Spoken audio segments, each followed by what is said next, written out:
Clara Whitmore burned the letter standing on the train platform in Pennsylvania, right in front of her Aunt Vera's face. She did not wait until she was alone. She did not wait until the train arrived. She struck the match against the iron post, touched it to the corner of the paper, and held it until the heat reached her fingers. Her aunt said her name once sharp like a warning. Clara dropped the ash. "I heard you the first time," she said. "You cannot keep me. I understand. Now I am leaving. Do not follow me to the platform." She picked up her suitcase and she walked away, and she did not look back once. If this story already has you, please subscribe to our channel right now and hit that notification bell so you never miss a single chapter of Clara's journey. Drop your city name in the comments below. I want to see how far this story travels. Now come with me to Montana, 1882. Because what was waiting for Clara Whitmore at the end of that long ride west was something she never could have predicted. The train ride took 4 days. Clara sat in the last passenger car with her suitcase wedged between her knees and her handbag in her lap and watched America go by outside the window like something being slowly unrolled. Ohio, Indiana, Illinois. The land kept changing, kept widening, kept becoming something larger and less forgiving than what came before it. And by the time she crossed into the territories, she had stopped recognizing anything at all. She had $1.60. She had the clothes on her back, and the clothes in her suitcase, and the small Bible her mother had pressed into her hands 3 years ago on the last morning before the fever took hold for good. She had a letter she had already memorized and burned, and could still read perfectly in the dark behind her eyes. "We cannot keep you any longer. The arrangement has been made. Do not come back." She had nothing else. She told herself on that first day that she would not cry again. She had done her crying on the platform. She had done it privately, facing the iron post, letting the ash fall from her fingers, feeling the particular cold of a door closing behind you that will not open again. That was enough. She was 18 years old, and she was going to Montana Territory to meet a man she had never seen, and crying was not going to make the train go faster or slower, or change what was at the end of the line. She almost held to that promise. Almost. It was somewhere in Nebraska in the middle of the second night when the car was dark and the other passengers were asleep, and the rhythm of the wheels on the track had gotten into her chest and made a sound there that she could not stop. That she pressed her face against the cold glass of the window and let herself break quietly with no audience for exactly as long as she could afford. Then she straightened up. She wiped her face with the back of her hand. She looked at her own reflection in the dark glass. A thin girl with careful eyes and hair coming loose from its pins. And she said to that reflection without sound, just the shape of the words, "All right then." She did not cry again after that. The train station at Ash Creek, Montana Territory smelled like coal smoke and cattle, and something older beneath both of those, something dry and mineral. Like the earth itself had a different chemistry out here, like the ground was made of different material than the ground she had grown up on. She stepped off the last passenger car with her suitcase in one hand, and her handbag pressed against her ribs, and her boots hit the wooden platform, and she stopped walking and just stood there. The sky was the problem.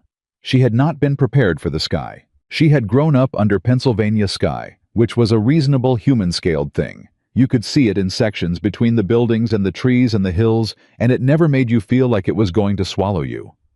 This sky had no sections. This sky went from one edge of the world to the other, without asking permission, a blue so deep and so absolute, it made everything underneath it feel very small and very exposed. She stood under it and felt herself reduced, not in a cruel way exactly, but in the way of a true thing. "You are small," the sky said matter-of-factly. "You have always been small. Out here we simply do not pretend otherwise." She tightened her grip on her suitcase. "Miss Whitmore." She turned left. The voice had been quiet even without any particular note of welcome, or its absence. Just her name said, with the certainty of someone who already knew which person on the platform they were looking for. He was not what she had been afraid of. She had spent 4 days on that train constructing the man she was going to meet, assembling him from every harsh and careless man she had encountered in her life. Building him feature by feature into something she could prepare herself for.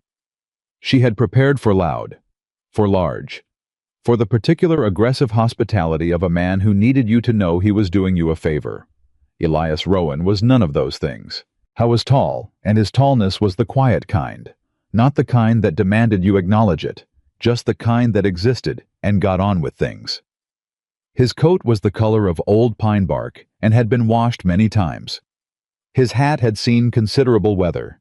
His hands, when he reached out and took her suitcase from her without asking, were the hands of a man who had been working outdoors since before he was old enough to decide whether he wanted to. His face was not a young man's face. It was a face that had been weathered by something more than years, something that happened on the inside first and showed on the outside afterward. "Elias Rowan," he said. He set her suitcase beside him. "My wagon's out front. We've got about 2 hours of daylight. Are you ready to go?" No, how do you do? No remark about the journey. No performance of welcome. "Yes," Clara said. "I'm ready." He picked up her suitcase and walked toward the end of the platform, and Clara followed him, and she noticed in the part of her brain that had spent 18 years cataloging these things for survival purposes that he did not look back to check if she was keeping up. He simply walked at a pace she could match and trusted that she would. It was such a small thing. She would think about it for days afterward. He helped her up into the wagon with a hand that was offered once and withdrawn the moment she had her footing, not lingered over, not made into a demonstration. He climbed up on his side. He gathered the reins. They drove. The land spread out around them, and the sun dropped lower, and the silence between them was the kind that could go either way toward comfort or toward tension, depending on which direction you steered it. Clara sat straight and watched the road and waited. "You're younger than I expected," Elias said. Not unkind. The tone of a man noting a fact he was in the process of adjusting to. "I'm 18, Clara said. "I know." He kept his eyes on the horses. "How long since you lost your parents?" She looked at the side of his face. "How did you know about that?" "Pastor Elbridge's letter mentioned it." A pause. "I'm sorry for it." "My father 3 years ago," Clara said. "My mother the winter after." She had said it enough times now that it came out like a recitation smooth practiced with the feeling held at a careful distance. "I was with my aunt and uncle since then. Until they arranged this. Yes." The horses moved steadily through the gold dust of the late afternoon. A hawk turned slow circles above a ridge to the north. Clara watched it and thought about how effortless it looked from down here and how much work it probably was from up there. "I want to be plain with you," Elias said. She looked at him. "I placed that ad because the ranch needs managing, and I'm better at cattle than at household," he said. "That's the honest reason. But I want to say something else that I think needs saying before we get there." He kept his eyes on the road. "You came here because someone gave you no better choice. I know that. And I want you to know that I know it, because there's a difference between a man who pretends the situation is something other than what it is, and a man who looks at it straight." Clara waited. "The room you'll be staying in has a lock on the inside," he said. "That's yours. I won't come to that door without knocking, and I won't come at all unless you open it." He paused. "If you get there and decide in a week or a month that this life isn't what you want, I will put you on the train myself, and I will not hold it against you." Another pause. "And I am not asking you to be anything other than what you are. I don't need a performance. I've had enough of those from people who thought that's what I wanted." Clara sat with that for a moment. The wagon swayed under them. The hawk was gone from the ridge. "Why are you telling me all this?" she said. He thought about it. Genuinely thought about it, which she could see in the slight change in his jaw, the way he turned the question over before answering. "Because someone should have told you something like it a long time ago," he said, "and didn't."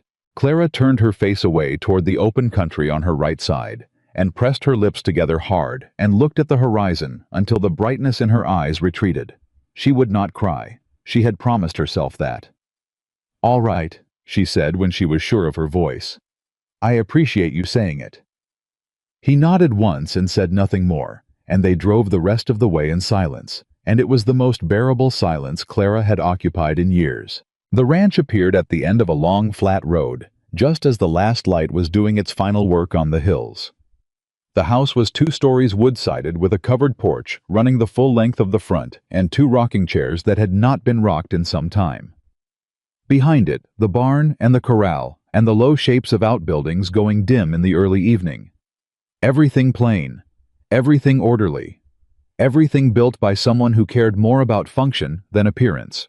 But along the fence line, running the whole length of the split-rail fence, from the gate to the corner post, wildflowers were growing. Yellow and purple, unruly, completely wild. No one had planted them. No one had pulled them out either. Clara noticed them and said nothing. Inside the house was dim and neat, and smelled of wood ash and old coffee, and something that might have been loneliness. Except loneliness doesn't usually keep things this clean. Low fire in the grate. Square table with 4 chairs. Shelf of books along one wall. A boy in the kitchen doorway. How was 16 at most slight, with dark hair falling across his forehead, and the particular watchfulness of someone who had learned early that the smart thing was to assess before you committed. He looked at Clara the way you look at a change in weather carefully, without yet deciding how to feel about it. "Samuel Carter," Elias said. "He works the ranch, lives in the bunkhouse." He looked at the boy.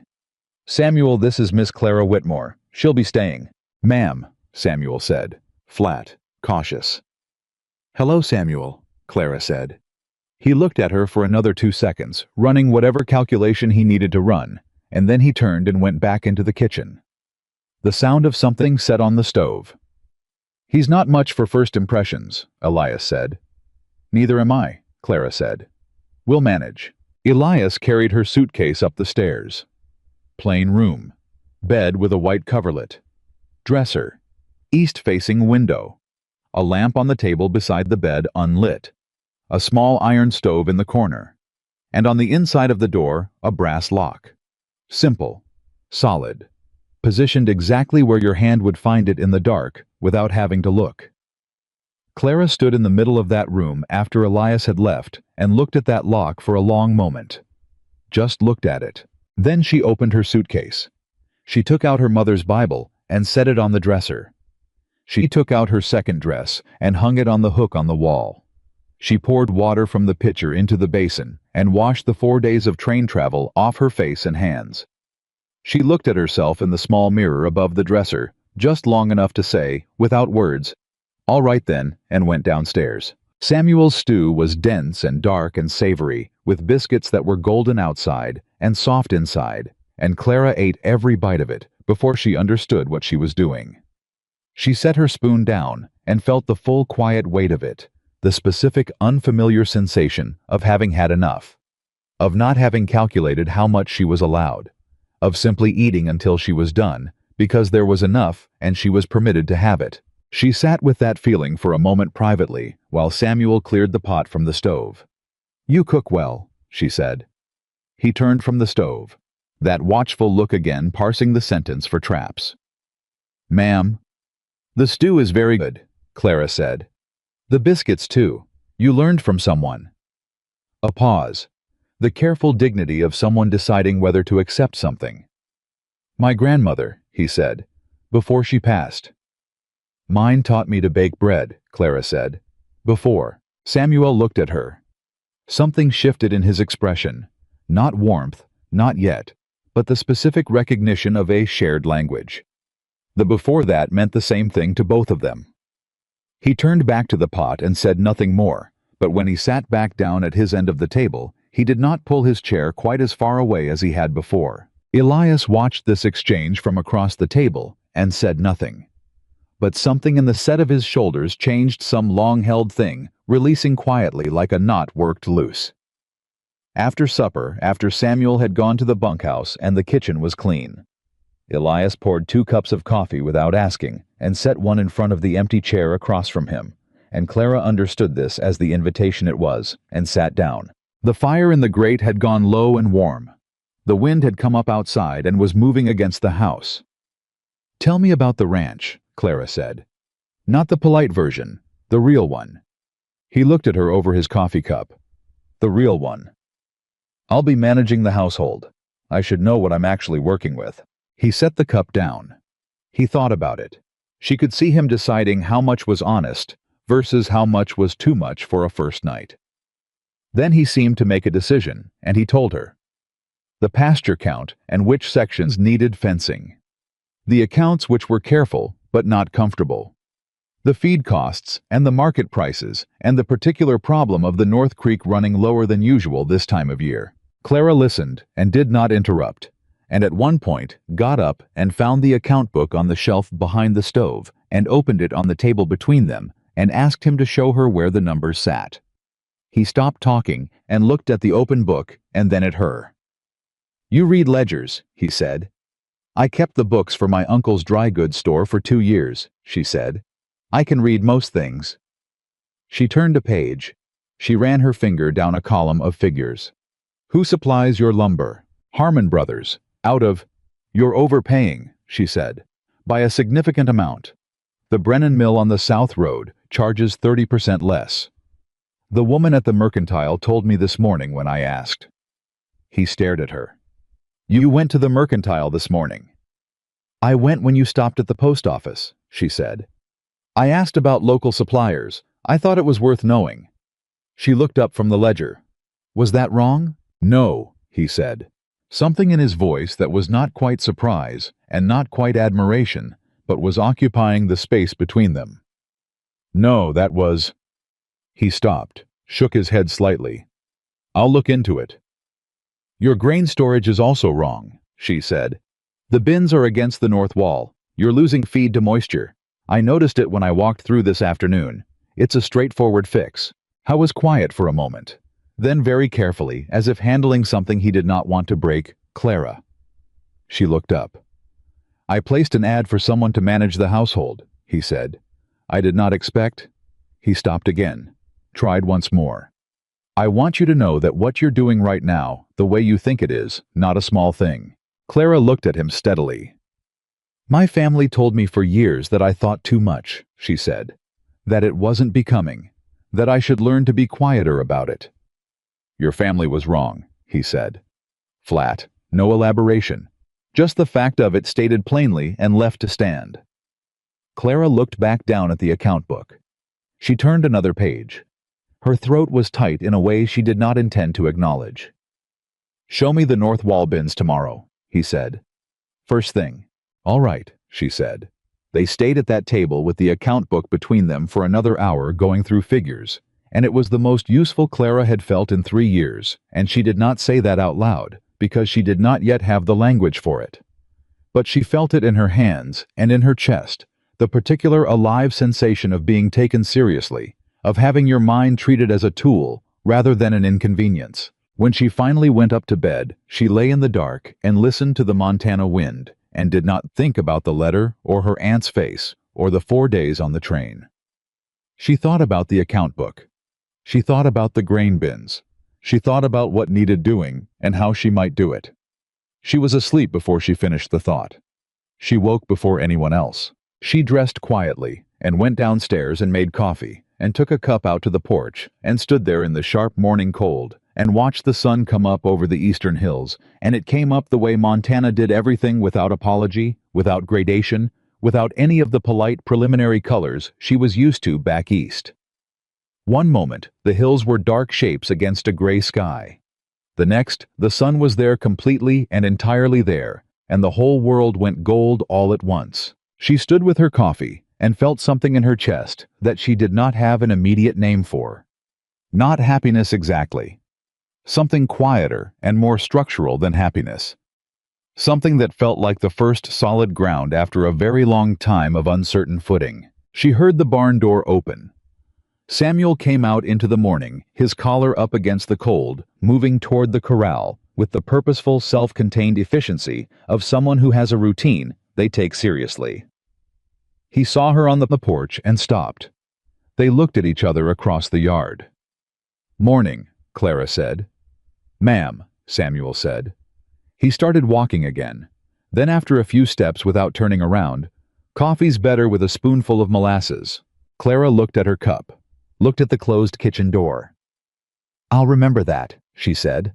She watched him cross the yard and disappear into the corral, and then she turned back to the hills and the impossible sky, and thought about molasses and account books and a brass lock on the inside of a door. On the third day, she started reorganizing the root cellar. It needed doing. The shelves were arranged by when things had been put in, rather than by what they were, which meant every time you needed something, you had to move 6 other things to reach it. She was rearranging the preserved goods by category when she heard the careful shuffle of someone deciding whether to come down the steps. "I've got other things to do," Samuel said from the doorway, in the tone of someone establishing this as a fact before any request could be made of them. "I know," Clara said. "I wasn't going to ask you to help. I was going to ask if you wanted to." She set a jar of preserved beets on the new shelf. "There's a difference." Silence from the doorway. Then the sound of steps on the cellar stairs. He handed jars down to her one at a time, with the meticulous care of someone who has decided that if they are going to do something, they are going to do it right. They worked in silence for a while. The cellar was cool and smelled of earth and old preserves, and the particular clean darkness of things stored carefully against hard times. "Where'd you come from?" Samuel asked. Not hostile.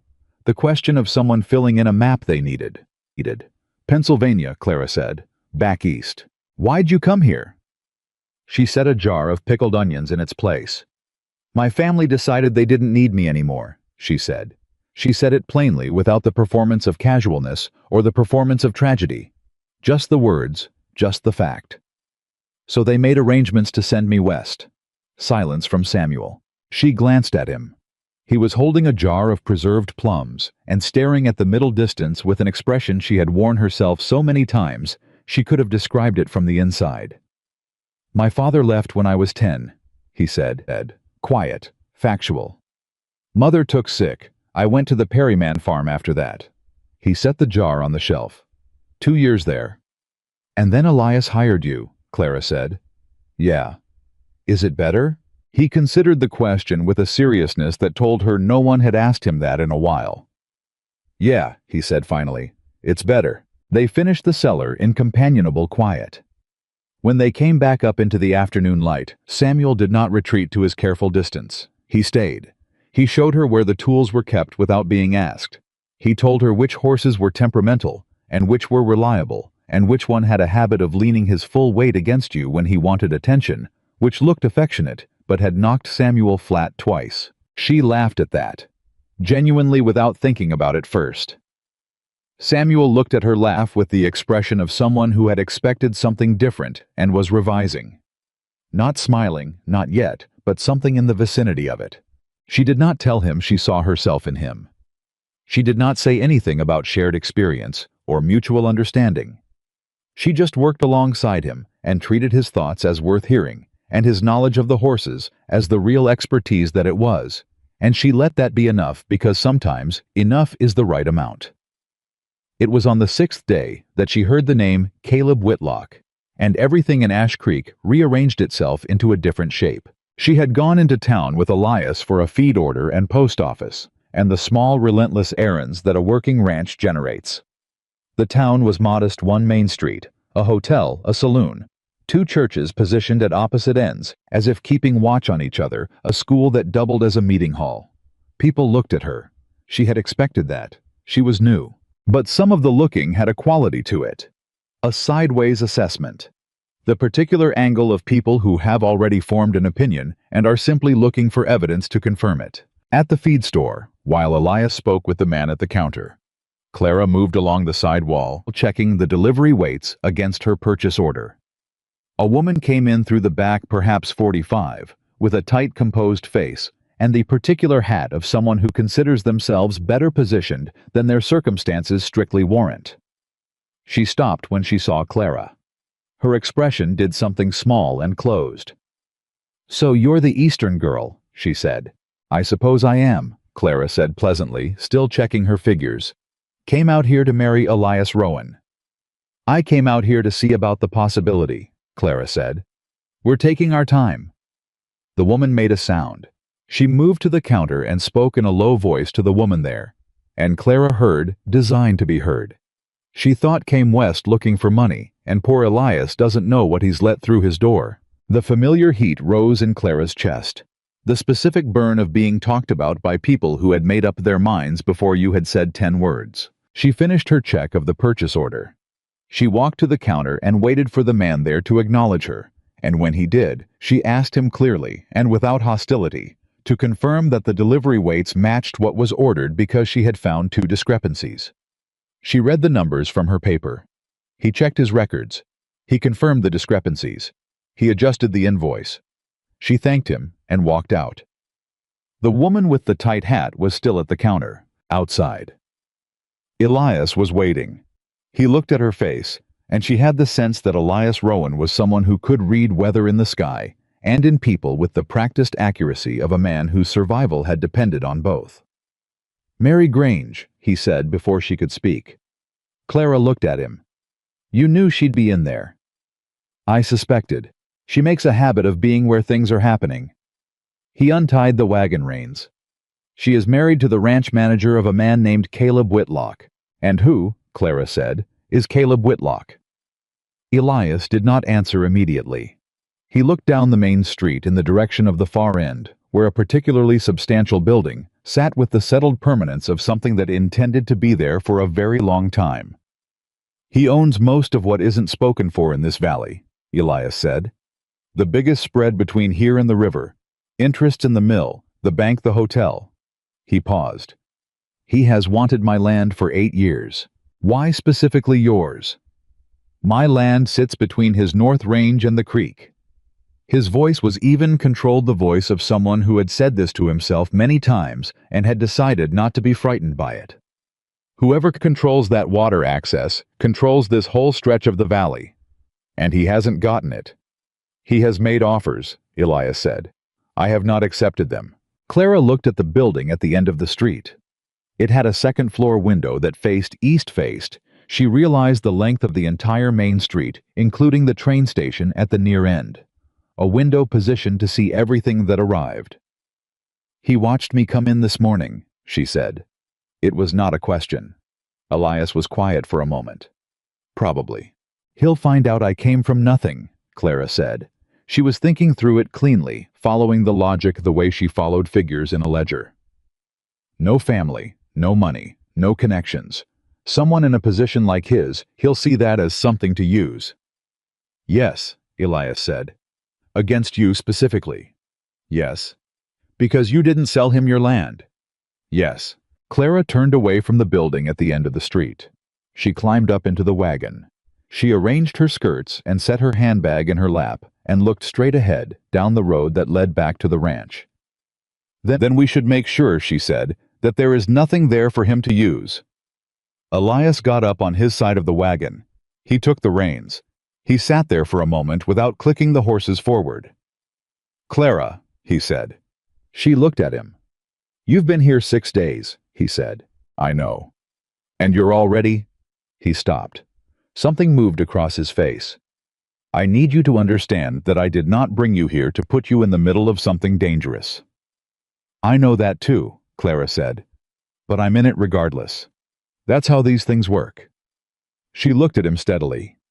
"So we can either pretend I'm not, or we can deal with it." He looked back at her for a long moment. The gray eyes that were the color of sky before a weather change. Reading her the way he read weather. "All right," he said finally. He clicked the horses forward, and they drove back toward the ranch and the building. At the end of the main street fell behind them, and Clara did not look back at it, but she felt the window at the far end of her awareness, like a pressure between her shoulder blades. A watching. She was being watched. She had been watched and assessed and categorized her whole life by people who thought she was less than she was. She knew how it felt. She knew what came after it. What came after it was someone making a move. That evening after supper, after Samuel had gone, and the kitchen was clean, Clara went to the shelf of books along the wall of the main room. She had been wanting to look at them properly since the first night. She ran her finger along the spines. History, agricultural manuals, a Bible. A battered collection of poetry, and at the end of the shelf, wedged between a surveying guide and a cloth-covered journal, a small book that had been read many times. She could tell by the softness of the spine, the way it fell open to its most visited pages, She pulled it out. She knew it. She turned it in her hands. That was Margaret's. She turned. Elias was in the kitchen doorway with 2 coffee cups. He held one out toward her. She took it. She looked at the book. She read it often. Several times. He came in and sat in the chair by the fire. She said it was about a woman who found out she was braver than she thought. Clara sat in the other chair. She held the book in her lap and the coffee cup in her hand and looked at the low fire. "I've read it too," she said quietly. "I know." He turned his coffee cup in his hands. "I included it in the letter to the pastor. I thought if a woman had read that book and liked it, she might be someone who already understood certain things, without needing everything explained." He paused. "I know that sounds like a strange way to choose." "No," Clara said. "I think it's a very sensible way to choose." The fire settled in the grate. The wind moved against the house. "Tell me about her," Clara said. "Margaret, you don't have to, but I'd like to know if you're willing." Howe was quiet for a moment. She wondered if she had overstepped. Then, "She was stubborn," he said. And something happened to his voice, not breaking, not sentimental, but a softening. The way a hard thing softens when you touch it with something warm. She had opinions about everything, and she was usually right, which made it difficult to argue with her, which she considered one of her finer qualities. A pause. "She got sick in the 3rd winter. I thought she was going to be all right. I was wrong." "I'm sorry," Clara said. 5 years ago." He looked at the fire. The house got very quiet. Clara looked at the book in her lap. She thought about a woman named Margaret who had read it until the spine went soft. She thought about the wildflowers along the fence that no one had planted and no one had pulled out. "She planted those flowers," Clara said, "along the fence." Elias looked at her. Something in his face that was not quite surprise and not quite grief, but was made of both. "No," he said. "They grew there on their own, the summer after she died." A pause. "I left them." Clara looked down at the book. "Of course you did," she said softly. They sat in the firelight for a long time after that, with the book and the coffee and the wind, and at some point the silence between them shifted, settled into something that was not absence, but presence, not emptiness, but the particular fullness of 2 people who have been honest with each other in a room together. Clara went up to bed. She turned the lock. She lay in the dark and listened to the wind and did not think about what she had left behind. She thought about ledger figures and grain bins and a boy who kept his distance and a man who had left wildflowers growing because they had arrived on their own and deserved to stay. She thought about the window at the end of the main street. She thought about a name. Caleb Whitlock. She thought about what it meant that a man like that was already watching. She did not know, not yet, what Caleb Whitlock had already set in motion. She did not know that the woman in the feed store had been placed there deliberately, that the conversation Clara had overheard had been reported back word for word before the wagon reached the edge of town, that the 2 discrepancies in the feed order invoice had been noted, and that the fact of her noticing them had been noted too. She did not know that at that moment in the well-appointed office at the end of Ash Creek's Main Street, Caleb Whitlock was sitting at his desk with a glass of good bourbon and a piece of paper in front of him. The paper listed everything that was known about Clara Whitmore: her age, her origin, her family situation, the circumstances of her arrival, what she had done in 6 days on Elias Rowan's ranch. That last part, what she had done in 6 days, was what Whitlock kept returning to.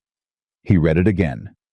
He set the paper flat on the desk with the palm of one hand. "Smart girl," he said to no one. His voice was pleasant, the voice of a man who was not threatened, the voice of a man who had learned over many years and many situations that smart girls were useful when they were pointed in the right direction.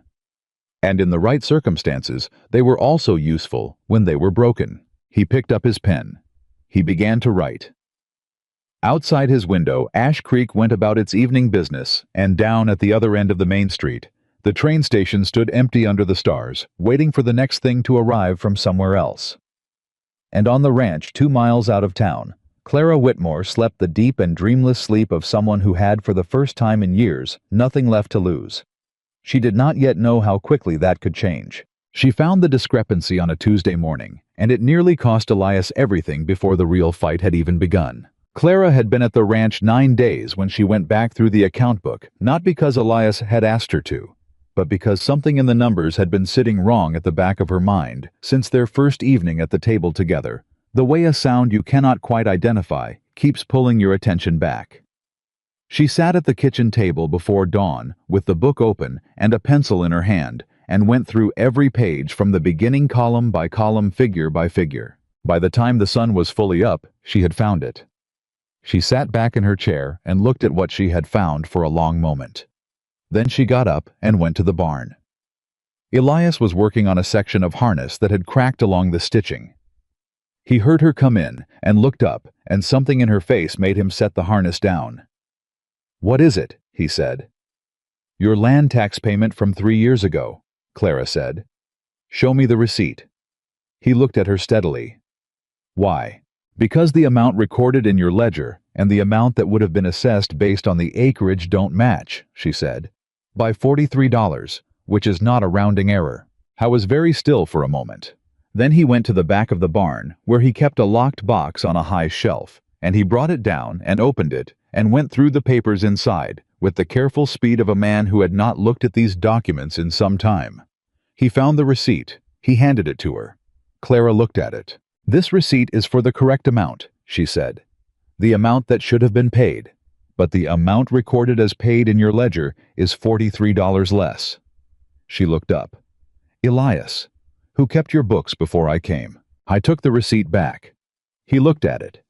The expression on his face was the expression of a man watching the floor shift under him, controlled, but only barely. "A man in town," he said slowly. "Gerald Pruitt. He kept accounts for several ranches. He died last spring." "And before he died," Clara said carefully, "who did Gerald Pruitt work for other than ranchers?" The silence in the barn lasted about 4 seconds. "He did some work for Caleb Whitlock's operation," Elias said. His voice had gone flat and careful, the voice of a man putting things together that he did not want to put together. "So your books show a smaller payment than your receipt proves you made," Clara said. "Which means if someone with authority decided to audit your land tax record, they would find what looked like a shortfall, a debt on your land." She paused. "A reason to put your title in question." Elias set the receipt on the workbench beside him. He put both hands flat on the bench and looked at the wall. He stood that way for almost a full minute and did not say anything. "How long has that been in there?" he finally said. "The altered entry was made approximately 3 years ago based on the ink and the handwriting," Clara said. "Right around the time you refused his last offer." The word that came out of Elias Rowan then was not a word Clara would have used, but she understood it completely and did not object to it. He pushed back from the bench. He picked up his hat from the nail on the post and put it on. He started walking toward the barn door. "Where are you going?" Clara said. "To town," he said. "To do what exactly?" He stopped walking. He stood in the barn doorway with the morning light coming in sharp around him, and she could see the tension across his back. The held-down fury of a man who had been patient for a very long time and had just been given a very good reason to stop being patient. "Elias," she kept her voice even, "if you go to town right now, angry, and confront anyone connected to Whitlock, you hand him exactly what he needs. He needs you angry and reactive. He needs you to look like a man who can be provoked." She paused. "Is that what you want to give him?" He stood in the doorway for a long moment. The light came in around him. He did not move. "No," he said finally. Quiet, controlled. The fury still there but pulled back from the edge. "Then come back to the table," Clara said, "and let's figure out what we actually have." He came back. He sat. She put the account book between them and the receipt beside it, and they went through it together, and it was not the relaxed evening of figures they had shared before. It was close and careful and serious. Two people mapping the exact dimensions of a problem that was larger than either of them had understood. By the time Samuel came in for breakfast, they had found 3 other irregularities, small ones. the kind that could each be explained individually as a counting error. But together they formed a pattern, and the pattern had a shape, and the shape pointed in one direction. Samuel stood in the kitchen doorway, and looked at the papers spread across the table, and looked at Clara's face, and looked at Elias's face. "What happened?" he said. "Nothing yet," Clara said. "Make the coffee, Samuel. We're going to need it." He made the coffee. He brought it to the table, and did not go back to the barn, and neither Clara nor Elias told him to. He sat at the corner of the table and listened, and after a while he stopped, just listening, and started asking questions, and the questions were good ones, practical, specific. The questions of someone who had been underestimated so long he had stopped expecting to be taken seriously and had therefore stopped trying. "What about the survey records?" Samuel said. "From when the land was registered? If the original registration shows the correct acreage, and the tax record was altered after, that's two documents contradicting each other. That's harder to explain away." Clara looked at him. Elias looked at him. "Where would the original survey records be?" Clara asked. "County seat," Samuel said. He looked slightly uncomfortable being looked at with that much attention. "My father did survey work before he left. I know how the recording works." "How far is the county seat?" Clara said. "Day's ride," Elias said. He was looking at Samuel with an expression that Clara recognized, the same recalibration she had seen on his face when she had caught the lumber pricing. The expression of a man quietly revising his understanding of something he thought he had already understood. "I can ride there," Samuel said. "I know the clerk there, Mr. Hendricks. He taught at the school before he took the county position. He's a fair man." "I'll go with you," Elias said. "You shouldn't," Clara said. Both men looked at her. "If Whitlock is watching, and he is you leaving for the county seat, sends a signal. He'll know what you're doing, and he'll have time to prepare for it." She looked at Samuel. "But Samuel going alone looks like a boy running an errand. Nobody watches a boy on an errand." Samuel sat up slightly straighter. Clara noticed and did not comment on it. "She's right," Elias said. He said it the way he said most things, simply without making a performance of it. But she caught the look he gave Samuel, the weight in it. "You'd be willing?" "Yes," Samuel said, without hesitation. The word of someone who had been waiting a long time to be asked. That evening, after Samuel had gone to prepare for the early start, and Elias had gone to check on the stock, Clara sat alone at the kitchen table with the account book and the receipts laid out in front of her, and thought about Gerald Pruitt and 3-year-old Ink and a man who sat in a window at the end of a main street watching what arrived on trains. She had grown up being told she thought too much.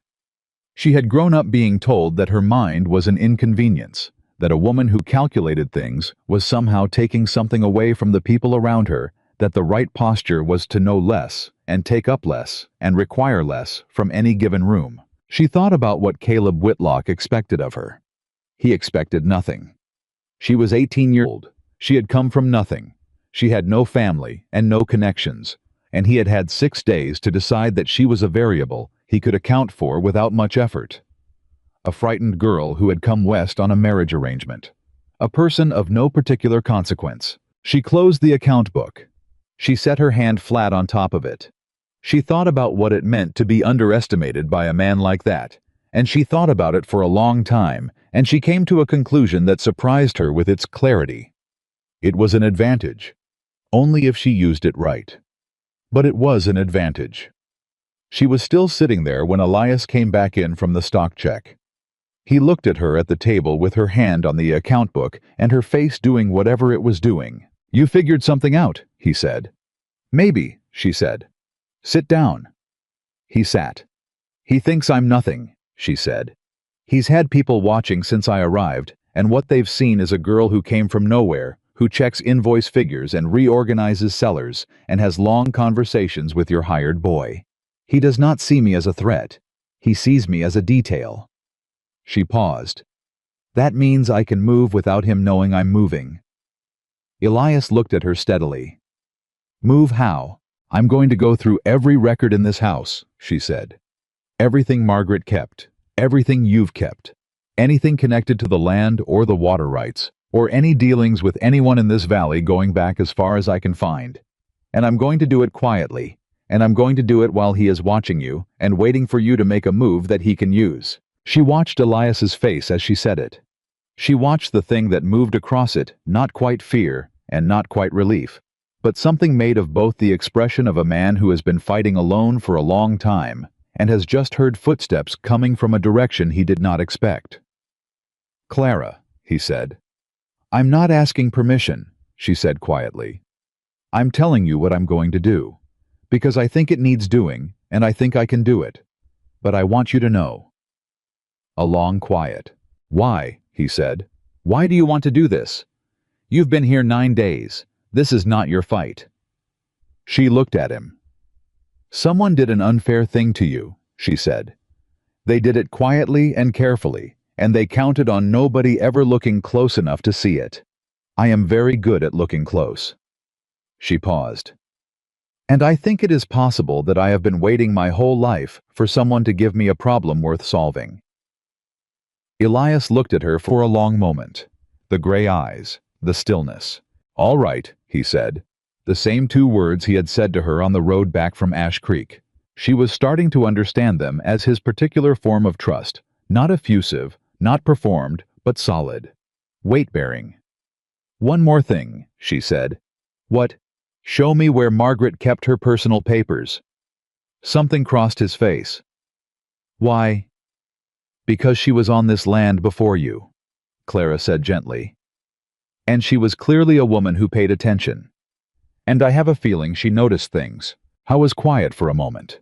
Then he got up and went upstairs, and she heard him moving around above her, and when he came back down, he had a wooden box smaller than the one in the barn, with a simple latch, and he set it on the table in front of her. "I haven't opened that since she passed," he said. His voice was even, only barely. "Do you want to be here when I look through it?" Clara asked. He thought about it. "No," he said. "I trust you." He picked up his hat from the hook by the door. "I'll be in the barn if you need me." He went out. Clara sat alone at the table with Margaret Rowan's box in front of her, and the lamp burning low, and the house quiet around her. She set her hand on the latch. She held it there for a moment, aware of what she was about to do, aware of the intimacy of it, the particular intrusion of looking into the private thoughts of a woman who was gone. "I'm sorry," she said quietly to no one, to Margaret, to the empty room. "I think you would understand." She opened the box. Margaret Rowan had been a meticulous woman. The papers inside were organized the way Clara organized things, by category, by date, with a clear sense of what connected to what. Letters sorted and tied. Household accounts which mirrored the ledger in the kitchen, but with additional margin notes in a small, precise handwriting. 3 journals, cloth-covered, filled front to back. And at the bottom of the box, wrapped in a piece of oilcloth and tied with a length of twine, a separate bundle of papers that had been deliberately set apart from the rest. Clara untied the twine. She unfolded the oilcloth. Inside were 6 letters addressed to Margaret from a woman named Alice Garner in the years 1877 through 1879. And underneath the letters, in Margaret's own hand, 7 pages of notes. Careful, organized, dated. The notes of a woman who had suspected something and had begun quietly to document it. The name that appeared in those notes again and again and again was Caleb Whitlock. Clara read through the first page, then the second. Her breath was very even and very controlled, and she was aware of her hands wanting to shake, and she did not let them. By the 4th page, she understood what Margaret Rowan had been doing in the years before she died. She had been doing exactly what Clara had proposed to do tonight. She was still reading when the door opened and Elias came back in. He stopped when he saw her face. "What is it?" he said. Clara looked up. She set the papers carefully flat on the table, one beside the other, in the order she had been reading them. She looked at Elias, standing in the doorway, with the night behind him. She knew, Clara said. Margaret knew about the land agreements. She was documenting it. She was collecting evidence. Clara paused. She had been doing it for 2 years before she got sick. The silence in the kitchen was very complete. Elias crossed the room slowly. He stood on the other side of the table and looked down at the papers laid out under the lamplight. He looked at them for a long time without touching them. Clara watched his face and did not say anything. "She never told me," he said. "She may have been protecting you," Clara said gently, "if she thought it was dangerous." He reached out and picked up the top page. He looked at Margaret's handwriting, the small, precise, familiar letters, and Clara saw his jaw tighten, saw the breath he took that was slightly deeper than the ones before it. He set the page back down. "What does it say?" His voice was steady. "It cost him. That Caleb Whitlock has been doing this for years," Clara said. "Not just to you, to other families in the valley. The Garner family. Alice Garner, who wrote those letters, lost their land in 1879. They were told they had a tax debt they couldn't prove they'd paid." She looked at the papers. "Their receipt showed they'd paid. Their ledger record showed they hadn't. Same pattern as yours. But they didn't have a second copy of the survey record, and they couldn't afford a legal challenge, so they sold." She paused. "Whitlock bought their land for a quarter of its value." Elias stared at the papers. "There are two others mentioned in these notes," Clara said. "Families who were pushed out the same way. Same method. The Pruitt connection. Gerald Pruitt keeping books for multiple ranches and altering the records is in Margaret's notes by name." "She had proof," Elias said slowly. "She had proof and she—" He stopped. "She had the beginning of proof," Clara said. "She had documentation of the pattern. She had Alice Garner's letters. She had the discrepancy she found in your ledger, which is the same one I found this morning. But she hadn't yet gotten the survey records from the county seat. She hadn't completed it." She watched him understand what she was saying. "Samuel is riding to the county seat tomorrow," she said quietly. Elias put his hands on the table and looked down at Margaret's notes for a long moment and did not speak. When he finally looked up, his eyes were bright in the lamplight, with something that was not grief and was not anger, but was made of both the specific brightness of a man who has just understood something that changes the shape of everything. "She was trying to protect this land," he said. "Yes," Clara said. "After 5 years I thought it was just me and Whitlock," he said. "I thought it was just about my land." "It was never just about your land," Clara said. "It was about the water, about every piece of land that touches that creek. He has been moving across this valley for years. Elias, systematically, and the method is always the same because the method works.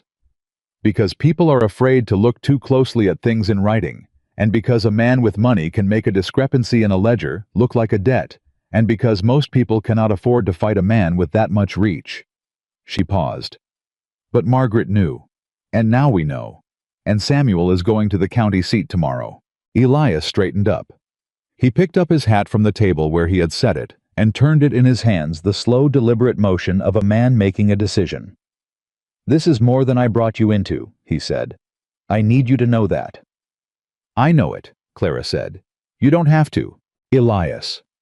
She said his name quietly, but it stopped him. "I have been sent away and over and managed and positioned my whole life. I have never once in 18 years been given a problem that was worth the full capacity of my mind." She looked at him steadily across the table. "Don't take this one away from me." He looked at her for a long moment.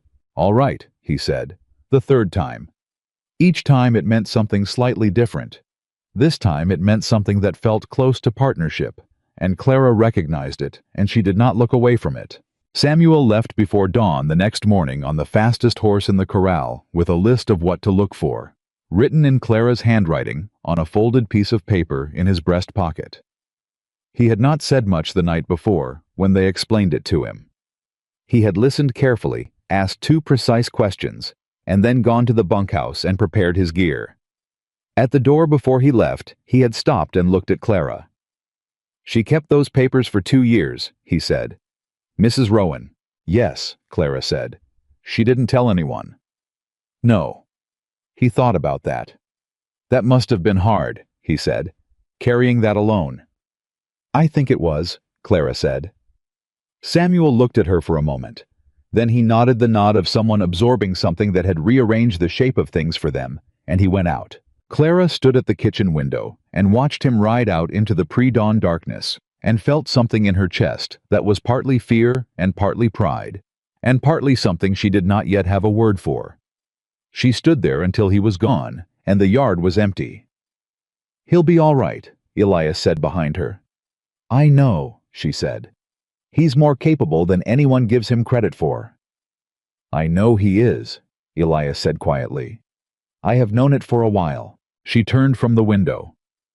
"Then tell him," she said. "Don't make him wait until he proves it to you. Tell him now while it matters." Elias looked at her. "You don't soften things, do you? Is that a problem?" "No," he said, something in his voice. "No, it is not." The next 2 days were the hardest of the waiting kind. Clara cleaned and organized and checked and catalogued and kept herself busy with the 1,000 tasks a working ranch generates in a relentless ongoing flow. She went through Margaret's notes, again more carefully, and built her own index, a clean summary of every family mentioned, every date, every discrepancy Margaret had documented, and how it connected to the broader pattern. She kept the index hidden. Not from Elias, she showed it to him each evening, but from the general visibility of a house where anyone coming to the door might happen to see what was on the table. Because on the second day, someone came to the door. She was alone in the house when it happened. Elias was in the far pasture checking fence. Samuel was still at the county seat. The knock was firm, unhurried, the knock of someone who expected to be answered. She opened the door. The man standing on the porch was perhaps 50, broad-shouldered, well-dressed, in the particular careful way of a man who wants you to notice that he can afford to dress carefully. His hat was black and clean. His eyes were light and unusual light brown, that was almost gold, and they moved over her face and the doorway behind her with the quick, comprehensive assessment of someone who was used to walking into situations and reading them faster than other people could arrange themselves. She knew without being told. "Miss Whitmore," Caleb Whitlock said. His voice was pleasant, a social voice warm on the surface, calibrated for rooms. "I hope I'm not catching you at a bad time." Clara had approximately 3 seconds to decide what kind of woman Caleb Whitlock was going to meet on this porch. She used them. "Mr. Whitlock," she said. Not a question. She watched his eyes adjust to the fact that she already knew his name. "Good. Come in." She stepped back from the door. She let him walk into the kitchen. She watched him look around the room, quick, thorough cataloging, and she watched his eyes stop on the table, which was clean and bare. The index and the account book both put away before she had gone to bed the night before. "Coffee," she said. "Thank you, no." He turned back to her with the pleasant smile of a man exercising patience. I heard that Elias had someone come to help with the household. I wanted to call and welcome you properly. We try to be good neighbors out here." "That's very kind," Clara said. She sat down at the table. She folded her hands on top of it the way she had seen her aunt receive visitors she did not fully trust. Composed, attentive, giving nothing away. He remained standing. A choice. She noted it. "You're from Pennsylvania," he said. "That's a long way to come." "It is," she said. "Family back there." "No," she said. "Not anymore." Something moved across his face. Not sympathy. An adjustment. She had confirmed something he already knew, and he was recalibrating, deciding how much room she had left for sentimentality that he could work with. "Well," he said, "that makes Ash Creek your home now, I suppose, and I hope you find it welcoming." He looked around the kitchen again, slower this time, less cataloging, and more performing the action of looking around in the comfortable way of a man who considers himself welcome anywhere. "Elias is a good man, stubborn but good. I've known him a long time." "He speaks highly of the valley," Clara said. "Does he speak of me?" She looked at him pleasantly. "He mentioned you'd been a neighbor for some years," she said. "That you have extensive interests in the area. That's one way to put it." He smiled. "I'll be honest with you, Miss Whitmore. I have a fondness for this particular piece of land. I've made Elias fair offers over the years. He's a man who knows his own mind, which I respect, but I do hope now that there's someone here who might have a fresh perspective on things, that he'll consider his options a bit more openly." He paused. "A young woman with no connections in this territory ought to think carefully about security, about long-term stability. Elias is a hard-working man, But this ranch is small, and the valley is changing. There are people here with the capacity to ensure that a household does well, and people without that capacity. Another pause. You understand what I'm saying? Clara looked at him for a moment. She understood exactly what he was saying. He was telling her to influence Elias.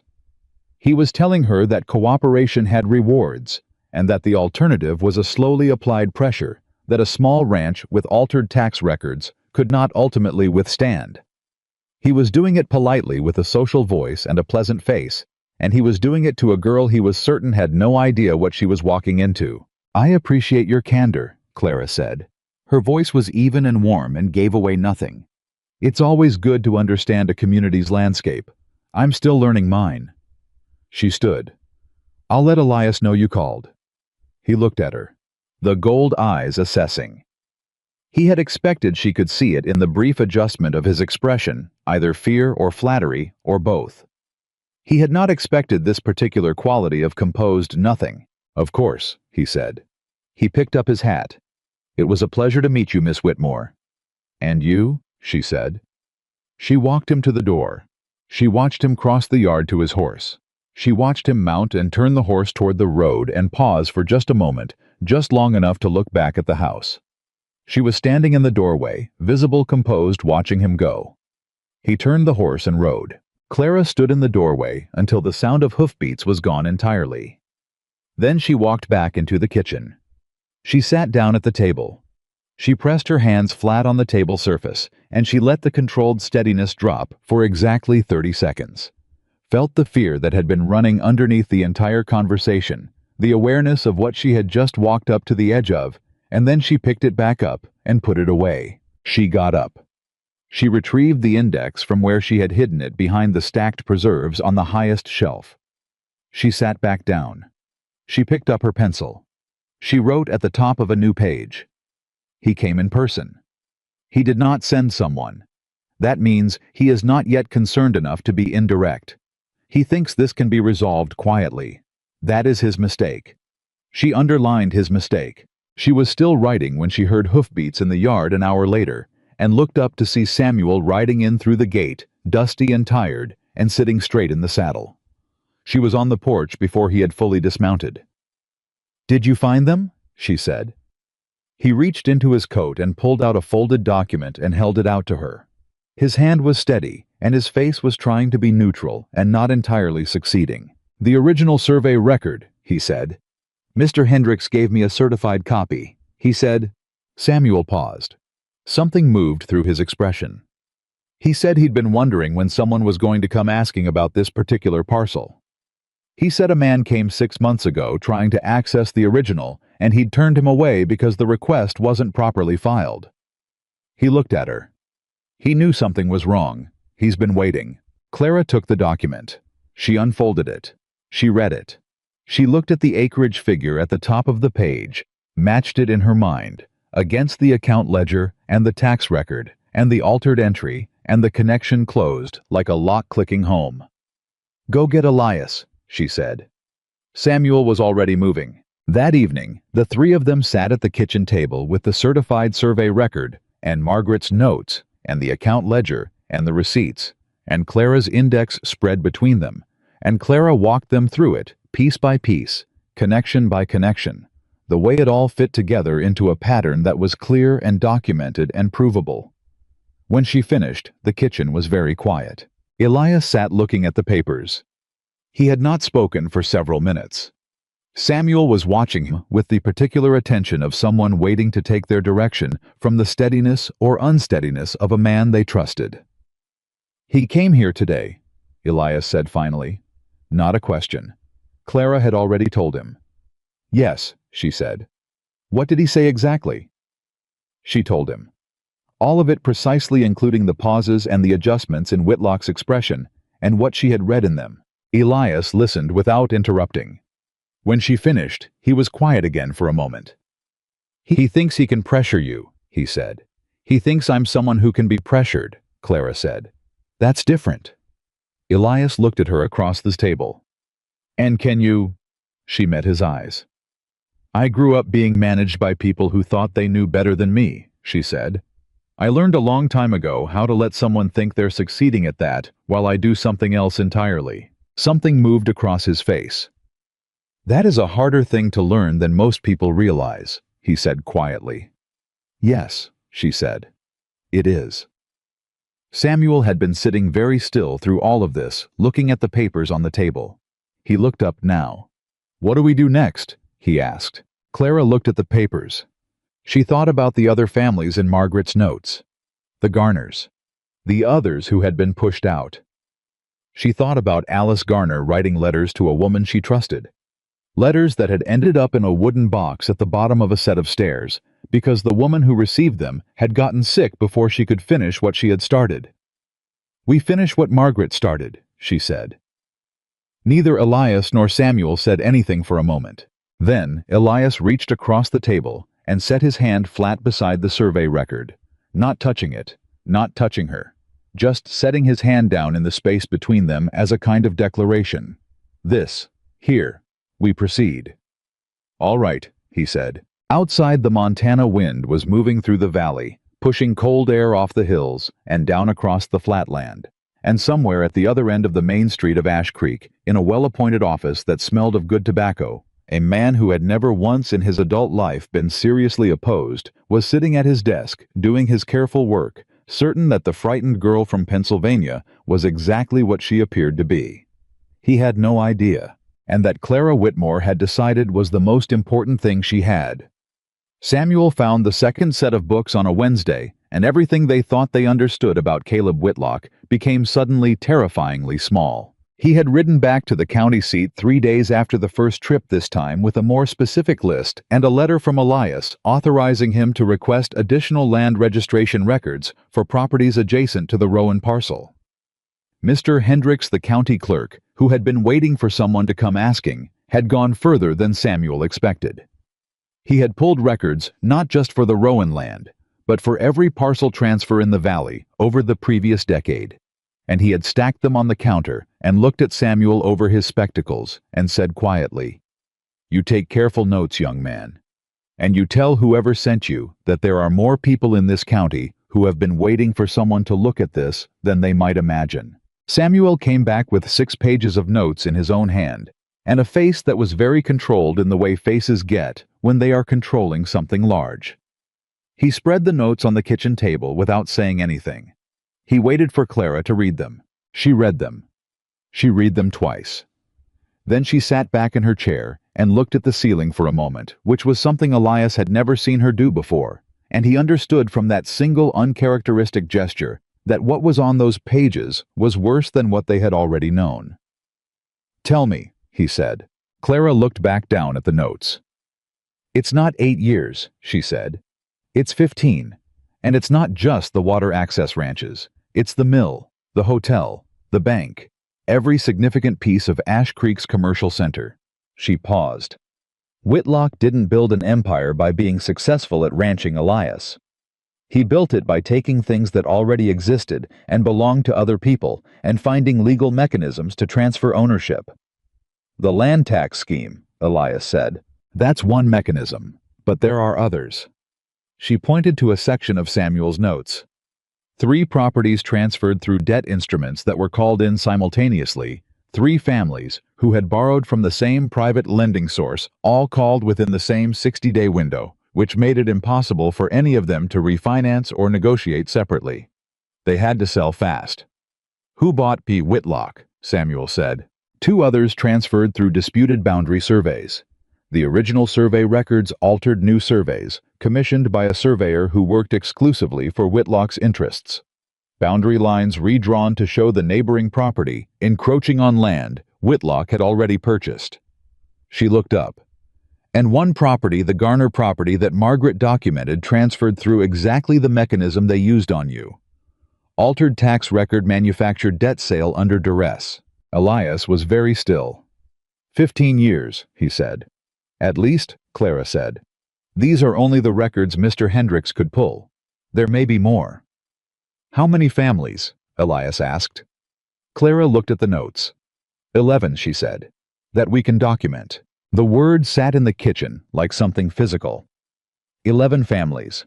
11 sets of people who had worked land and lost it, who had built something and had it taken through a mechanism so quiet and so bureaucratic that most of them probably had not fully understood what had happened until it was already done. Elias pushed back from the table. He stood up. He walked to the window and stood there with his back to them, and Clara let him stand there and did not say anything, because some things needed a moment before they could be handled. Samuel looked at Clara. She shook her head slightly. Wait. After a moment, Elias turned back around. His face was the face of a man who had made a decision and was now on the other side of making it. What do we need? He said. We need the families, Clara said. Not just the documentation. We need the people. The ones who were pushed out wherever they are now, whatever became of them. Because a pattern of fraud documented in county records is a legal argument. But 11 families standing up in the same room and saying what happened to them is something different. That's something a judge has to look at. Some of them left the territory entirely, Elias said. Some, Clara said. But not all. Alice Garner, the woman who wrote to Margaret, where is she now? Elias thought about it. Last I heard, she and her husband were sharecropping land south of town. The Pemberton operation. Will she talk to us? She will talk to me, Elias said. We have known each other for many years. Then that's where we start.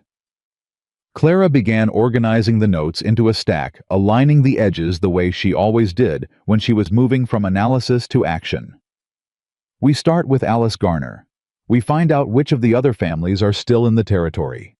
And we move carefully, because the moment Whitlock understands what we are building, he will move to stop it. He already suspects something, Samuel said.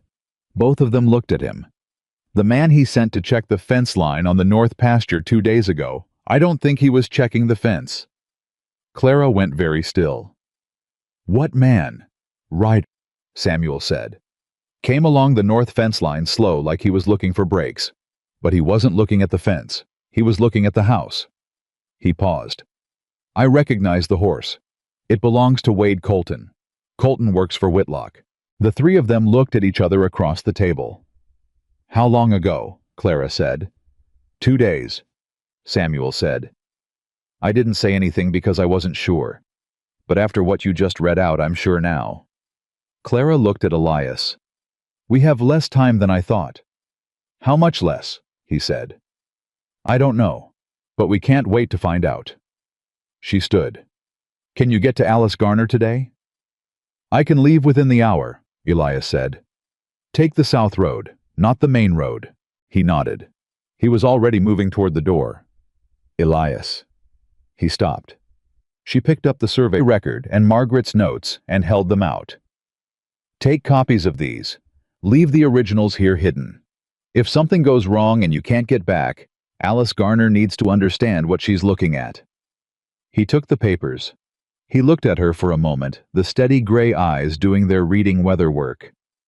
Nothing is going to go wrong, he said. I know, she said. Take the copies anyway. I took them. He went. Clara turned to Samuel. I need you to do something that might feel strange, she said. All right, Samuel said. I need you to go into town. I need you to be visible, the feed store, the mercantile, wherever people see you. I need anyone watching this ranch to see that things are normal here, that nothing is happening, that Samuel Carter is just running ordinary errands. Samuel looked at her. You want me to be a distraction. I want you to be ordinary, she said, which is almost the same thing.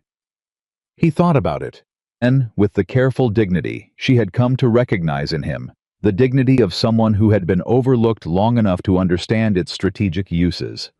I can do ordinary. I know you can, she said. Be back before dark. He went. Clara was alone in the house. She stood in the quiet kitchen and listened to the absence of other people for a moment, and then she went to the hiding place behind the stacked preserves and got out her index and sat down at the table and began writing. She wrote for 3 hours. She wrote everything. Every connection, every date, every document reference, every name.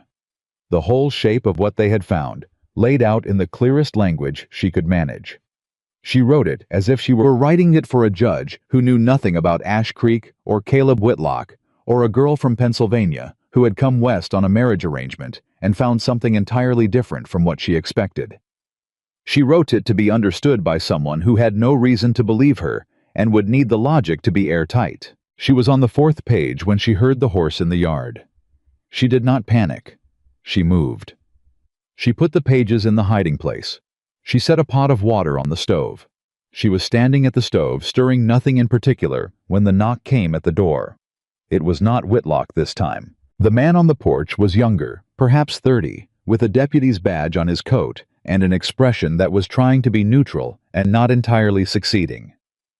She recognized the attempt. It was the expression of someone doing something they had been told to do and were not entirely comfortable doing.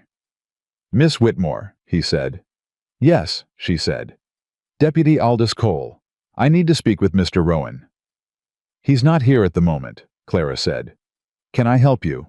Cole shifted his weight. "I have a notice," he said. "A formal notice." He reached into his coat and produced a folded document and held it out. "I'm required to deliver it to the property owner or their designated representative."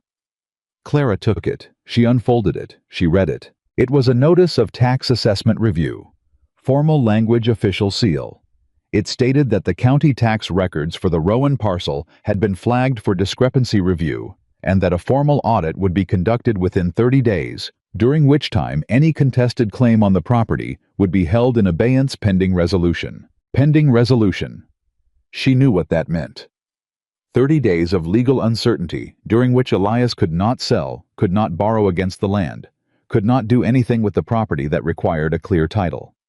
And if the audit found, as it would find, because the ledger had been altered to show it a shortfall in tax payment, the resolution of that claim would be whatever Whitlock's connections in the county bureaucracy made it. She refolded the document. She looked at Deputy Cole. "Who filed the request for this review?" she asked. Cole looked at her. Something moved through his expression. "The request came from the county assessor's office," he said carefully. "I understand where it came from," Clara said. "I'm asking who filed it. Who brought the discrepancy to the assessor's attention?" A pause. "I'm not at liberty to—" "Deputy Cole," Clara said. Her voice was still pleasant, still, even still the voice of a polite young woman receiving a document at a door. "You came out here on a Wednesday afternoon to deliver a legal notice to a ranch where you had every reason to expect the owner would not be present. You look like a man who is doing something he was told to do and is not entirely easy about it." She paused. "I'm not asking you to do anything except confirm something I already know. Was this filed by Caleb Whitlock or someone representing his interests?" Cole was quiet for a long moment. He looked at her. He looked past her at the ordinary kitchen. He looked back at her. "The request came through the assessor's office," he said again.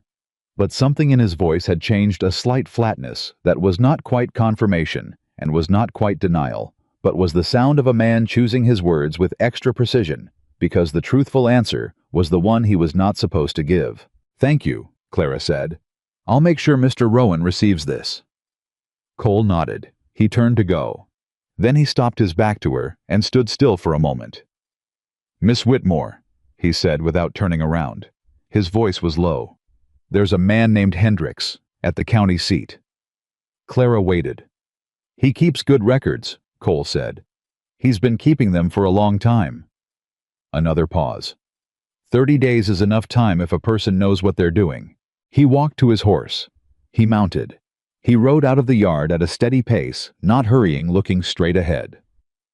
Clara stood on the porch and watched him go, and understood that she had just received something more valuable than a warning. She had received confirmation that not everyone in Ash Creek was Caleb Whitlock's. She went back inside. She took out the index. She wrote down Cole's exact words and the tone in which he had said them and what she believed they meant. Then she went to the hiding place and retrieved the pages she had been writing and sat back down and continued exactly where she had left off. Because 30 days meant she had time, but not much of it, and every hour of the next 30 days was going to matter. Elias came back at dusk with Alice Garner. Clara had not expected that. She had expected him to come back with news, with a report of the conversation, with information about what Alice Garner knew and was willing to say. She had not expected him to bring the woman herself, and from the look on Elias's face when he came through the door, the decision had been Alice Garner's, not his. Alice Garner was perhaps 50, with work-worn hands, and a face that had the particular quality of someone who has survived something by deciding to survive it, and has not yet decided what to do with the survival. She was not a frightened woman. She had been frightened, and had come out the other side of it, into something harder and quieter. She looked at Clara across the kitchen, and said nothing for a moment, taking her measure. "You found Margaret's notes," she said. It was not a question. "Yes," Clara said. "She mentioned you by name. You wrote to her. For 2 years." Alice sat down at the table without being invited, which Clara respected immediately. "I wrote to her because I didn't know what else to do, and she was the only person I trusted to understand it. After we lost the land, after we had to go, I kept writing because—" She stopped, compressed something in her expression. "Because what happened to us was wrong, and someone needed to know it was wrong, even if nothing could be done about it." "Something can be done about it now," Clara said. Alice looked at her steadily. "You're 18 years old," she said. "Not unkind, just the factual assessment of someone calculating the odds." "Yes," Clara said. "I am." She put the tax assessment notice on the table between them. "And he filed this today, which means he knows we're getting close, which means we have 30 days to finish what you and Margaret started." Alice picked up the notice. She read it. She set it down. Her jaw was tight. "He filed the same kind of notice against us," she said. 6 years ago. We had 30 days too. We couldn't find anything in time." "You didn't have this," Clara said. She put Margaret's notes on the table. Then the certified survey record. Then her index. One by one laid flat, the whole shape of it visible. Alice looked at the pages. She picked up Margaret's notes first. She read the first page, and her eyes went bright, and she set the page down and pressed her hand over her mouth for a moment, a single private moment that she allowed herself, and then put away. "She finished it," Alice said. Her voice was controlled, barely. I thought she died before she could—" "She didn't finish it," Clara said gently. "She got very far. We finished it." Alice looked at her across the table. Then she looked at Elias, who was standing by the kitchen door with his hat in his hands, watching the two women with the expression of a man who understands that something important is happening and has the wisdom to let it happen without inserting himself into it. "What do you need from me?" Alice said. "Your testimony," Clara said. "In writing, signed, witnessed. Every detail you remember, the notice you received, the audit, the sale, every conversation you had with anyone connected to Whitlock's operation. And if you know where any of the other families are the ones in Margaret's notes—" "I know where 4 of them are," Alice said. "Tom Briggs is still in the territory. So are the Hendersons, what's left of them. Ruth Caldwell is in Billings, but she'd come back for this." She paused. "Franklin Marsh died 3 years ago, but his wife Clara—" She stopped, looked at Clara Whitmore. "His wife's name is Clara too. She's living with her daughter on the east side of the valley." "Can you reach them?" Clara said. Quietly, without drawing attention. "I have been quiet for 6 years," Alice Garner said, and there was a specific compressed anger in her voice that Clara recognized because she had been carrying something like it herself for most of her life. "I know how to be quiet. What I want to know is whether this is actually going to amount to something, or whether I'm going to put these people through dredging up the worst thing that happened to them, and it's going to come to nothing." Clara looked at her steadily. "I can't promise what a judge will do," she said, "but I can promise that what we bring to a judge will be the clearest, most complete, most thoroughly documented case that anyone has brought against Caleb Whitlock. I can promise that it will be hard to look away from." She paused. "And I can promise that Margaret Rowan spent 2 years building this for a reason, and I intend to make sure that reason is honored." Alice looked at her for a long moment. Something moved through her face, assessment calculation, the specific evaluation of someone who has been disappointed before and is deciding whether the risk is worth taking again. "All right," she said. And there it was, the same word, 3 people in this kitchen at different moments choosing it, and each time it cost something, and each time it meant the same thing. We go forward. That night, after Alice Garner had gone back to the Pemberton farm, with a copy of Margaret's notes tucked inside her coat. Elias and Clara sat at the kitchen table and looked at what they had and what they still needed. 30 days, Elias said. Less realistically, Clara said, because he will move before 30 days if he thinks we're close. He filed this to slow us down and to signal that he knows we're doing something. The moment he finds out we have the families, he'll escalate. What does escalation look like? Elias said. Clara thought about that honestly. I don't know exactly, she said. But men like Whitlock, men who have operated the way he has for 15 years without serious opposition, when they feel genuinely threatened, they tend to do something public. Something designed to establish the narrative before the other side can. She paused. He'll try to define who I am before I can define myself.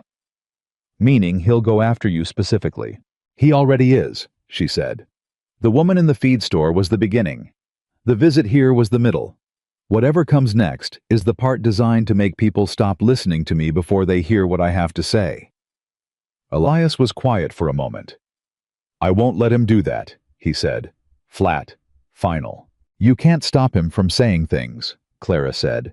What you can do is make sure that when he does, the truth is already documented and already in front of people who matter. She looked at him. We need a lawyer, Elias. A real one. Not someone from Ash Creek who has to live with Whitlock afterward. Miles City, Elias said. There's a man there, Harlan Voss. He does land law. He's got a reputation for taking cases the local attorneys won't touch. Can you write to him tonight? I can ride to him, Elias said. Miles City is 2 days. I can leave tomorrow, meet with Voss, and be back within 5 days. Clara looked at him. You'd leave the ranch. You'd be here, he said. She held his gaze. And if Whitlock comes while you're gone? Then you do what you've been doing, Elias said. You be smarter than him, which has not yet been a problem. Something in Clara's chest moved, not quite the thing she would have called warmth, and not quite the thing she would have called courage, but something that existed between them. Something that had been growing in the particular way things grow when you are not watching for them quietly in the direction of available light. All right, she said. Go. He left at dawn with the copies of everything Clara had organized, the notes, the index, the survey record, the documented discrepancies packed into his saddlebag in a waterproof wrap. Clara stood on the porch and watched him ride out, and then went back inside and put water on for coffee, and sat down and started writing again. The knock came at noon, and it was not Whitlock, and it was not Deputy Cole. It was Wade Colton, the man Samuel had seen on the fence line. He was perhaps 40, with a broad, flat face, and the specific physical stillness of a man who was comfortable with the idea of making other people uncomfortable. He did not wait to be invited in. He stepped up onto the porch and stood in the doorway, not quite inside, not quite outside the position of a man who wanted to make a room feel smaller without technically entering it. Mr. Rowan home, he said. He's away, Clara said. She was standing at the table, and she stayed there, which kept the table between them, which was a thing she did deliberately.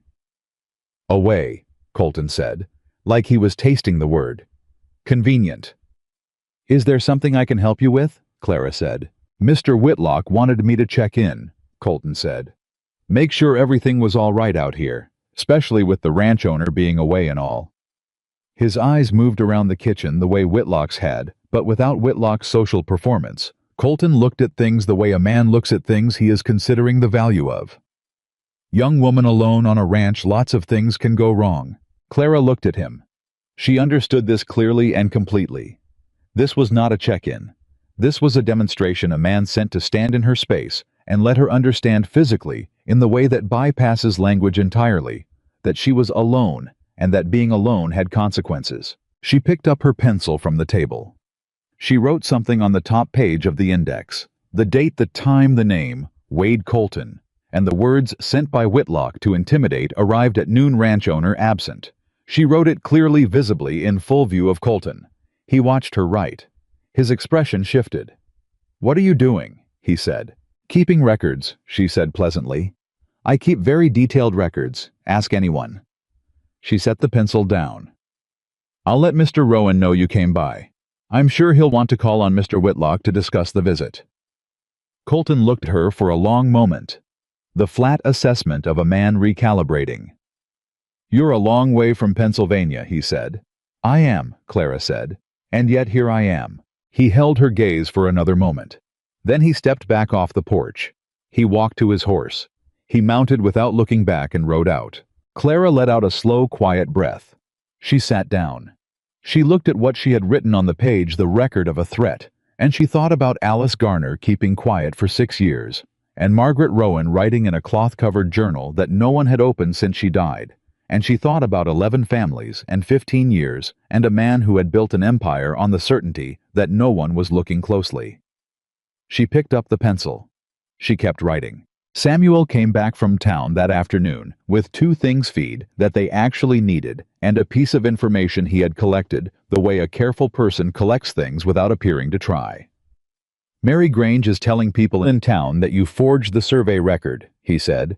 He said it in the tone of someone delivering a fact because that was what it was. She's saying you brought it from Pennsylvania, that it's not a real county document. Clara set down her coffee cup. Who is she telling? Whoever will listen, Samuel said. The mercantile, the feed store. I heard it twice in 2 separate conversations that I happened to be near. Did you hear it from people who believed her? Samuel thought about it. 1 person who seemed to.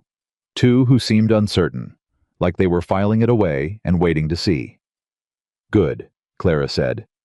Samuel looked at her. Good. She's panicking, Clara said. If Whitlock were confident, he would let the 30-day audit process work the way he designed it to work. He wouldn't be sending Colton to the ranch and spreading stories through Mary Grange unless he thought we had something that actually threatened him. She looked at the pages in front of her. This means we're closer than I realized. Samuel sat down across from her. He looked at the organized papers, the index, the stack of documented evidence that had been growing on this table for days. He looked at Clara's face, which was tired and focused in equal measure. What do we do about the story she's spreading? He said. Nothing yet, Clara said. Not directly. The worst thing we can do is respond to it in the street because then we're defending ourselves instead of presenting what we've found. She paused. But I need to know who in this town is listening to her and who isn't. Who has reasons of their own to want this to come out. Deputy Cole, Samuel said. Yes. She looked at him. There may be others. People who have had dealings with Whitlock over the years that didn't go the way they expected. People who have small reasons to want him checked. She paused. I need you to think. Who in Ash Creek owes Whitlock something, and who does Whitlock owe something back to? Samuel was quiet for a moment. He was thinking, and she could see him thinking, pulling up faces and conversations, and the accumulated observation of a boy who had spent years being overlooked in rooms where adults talked freely because they forgot he was listening. Reverend Calhoun, Samuel said finally. The one on the East End. Whitlock donated the new church bell 3 years ago. Made a big show of it. But I heard once that the donation came with an understanding about what the Reverend would and wouldn't say from the pulpit about certain business matters. He paused. The Reverend didn't look happy about it. Who else? Jim Lacey at the hotel. He borrowed from Whitlock's private lending source to build out the 2nd floor 5 years ago. He's been paying it back ever since. I don't know the terms, but I know Jim Lacey walks on eggshells around anything connected to Whitlock. Is he afraid of him, or is he angry? Clara said. Samuel thought. Both, he said. But angry more, I think. When someone mentions Whitlock's name, Jim Lacey's face does something that isn't gratitude. Clara wrote both names down. She looked at the list. What about Mr. Hendricks at the county seat? Samuel said. He helped us. He told me to come back. Hendricks is the most important one, Clara said, and the most exposed. If Whitlock finds out Hendricks gave us the survey records, Hendricks loses his position at minimum. She paused. We need to move fast enough that Whitlock can't get to Hendricks before we have everything in front of a judge. Elias gets back in 5 days, Samuel said. 4 if the roads are clear, Clara said. And between now and then, Clara looked at the pages on the table. 4 days. Whitlock spreading a story that the survey record was forged. Colton riding the fence line. The 30-day notice ticking down. Alice Garner reaching out to 4 families who had been pushed off their land and had been living with it ever since. Between now and then, Clara said, we make the case so complete that when he tries to say the document is forged, the document speaks for itself. And when he tries to say, I'm just a frightened girl from Pennsylvania with no standing here. She stopped. She looked at the index, the careful pages of work that had grown from a wooden box at the bottom of a set of stairs. He finds out what Margaret Rowan already knew. She picked up her pencil. That a woman who has been overlooked long enough learns to do her best work in the quiet. Samuel looked at her across the table. He was 16 years old, and he had grown up certain that the world had no particular use for him, and he had come to this ranch and found a man who treated him with steady, unspectacular decency. And now he had found this woman who thought in straight lines through complicated things, and who had handed him a horse and a list, and trusted him with something that mattered. I'll go back to Alice Garner tomorrow, he said, to see if she's reached the others. Thank you, Samuel, Clara said. She said it simply without making a production of it, which was the way she gave him things directly cleanly, without the performance of gratitude that made a person feel they were being managed. He nodded. He got up. He went to the bunkhouse. Clara sat alone at the table as the lamp burned low and wrote until her hand ached and her eyes were tired. And when she finally stopped and looked up, the kitchen was completely dark beyond the lamp circle, and the wind was doing its nighttime work against the house. She put the pages away. She went upstairs. She turned the lock. She lay in the dark and thought about Elias riding toward Miles City with a saddlebag full of evidence, and she thought about Alice Garner with Margaret's notes tucked inside her coat, and she thought about Samuel with his careful questions and his good memory and his knowledge of surveying inherited from a father who had left. She thought about Margaret Rowan sitting at this table, or one very like it, writing in a cloth-covered journal, and knowing something was wrong, and building page by page the beginning of a case that had waited 5 years for someone to find it. She thought about Caleb Whitlock in his office writing in his careful hand, and being certain that he was certain. She closed her eyes. She was not afraid, she realized. She had been afraid on the train. She had been afraid on the platform at Ash Creek watching that enormous sky. She had been afraid in so many rooms for so many years that fear had become a kind of weather she lived inside without noticing it anymore. But lying in this room in this house, with the lock on the inside of the door, and the evidence hidden carefully, and the network of people she had built. One careful conversation at a time. She was not afraid. She was something else, something tighter and cleaner than fear. Something that did not have a name, but that felt like the specific readiness of a person who has spent their whole life preparing for something without knowing what it was. She did not know yet that Whitlock had already made his real move. She did not know that 3 days ago, the day before Cole delivered the notice, the day before Colton rode the fence line. Whitlock had sent a letter to a circuit judge in Helena, a man named Thurston, who had ruled in Whitlock's favor before, and who owed Whitlock a specific and documented favor from a land transaction 6 years past. The letter requested that Judge Thurston handle the review of the Rowan tax assessment personally when it came to court as a matter of ensuring local stability. She did not know that Judge Thurston had already agreed, and she did not know that Samuel riding back from Alice Garner's the following afternoon would find the road blocked by 2 of Whitlock's men, who would take him off his horse and hold him by both arms, while a third man went through his coat pockets and found Alice Garner's written statement and her copy of Margaret's notes.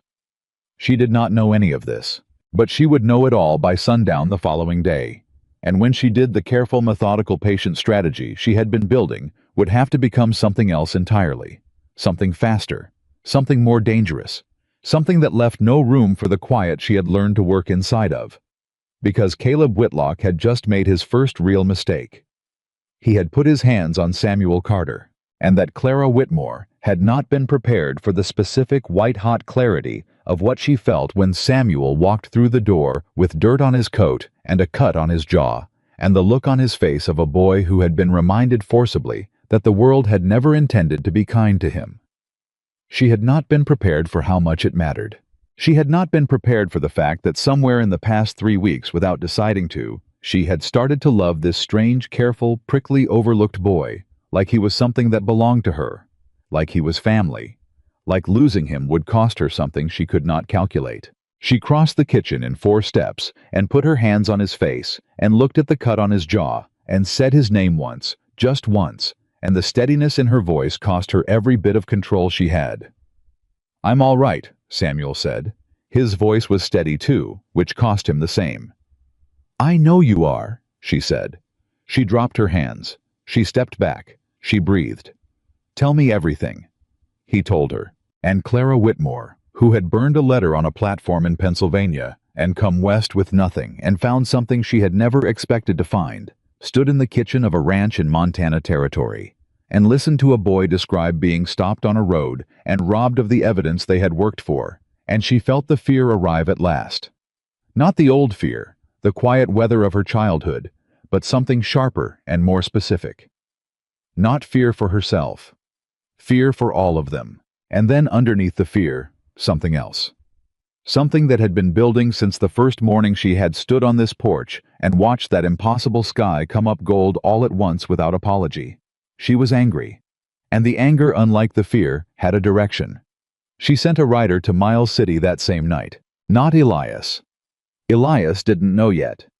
She sent Jim Pryor, the rancher 2 miles south, who had once told Elias casually over a fence line that he had lost a timber contract to Whitlock's interference and had never forgotten it. Clara had filed that detail away 3 weeks ago when Elias mentioned it and had not known why she was filing it. Now she knew. She knocked on Pryor's door at 8 in the evening with a sealed letter in her hand and looked at the man who answered and said without preamble, "I need this letter to reach Elias Rowan in Miles City as fast as a horse can carry it. I need it done quietly, and I need it done tonight. And I need you to do it because you have your own reasons to want Caleb Whitlock's reach reduced." Pryor looked at her for a long moment. He was a large, slow-spoken man who did not make decisions quickly, but made them solidly. He looked at the letter. He looked at her face. "My son lost a surveying contract 2 years ago," he said.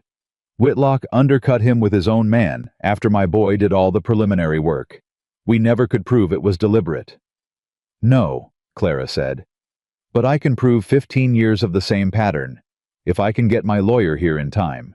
Pryor took the letter. "I'll ride myself," he said. "Faster than sending the boy." "Thank you," Clara said.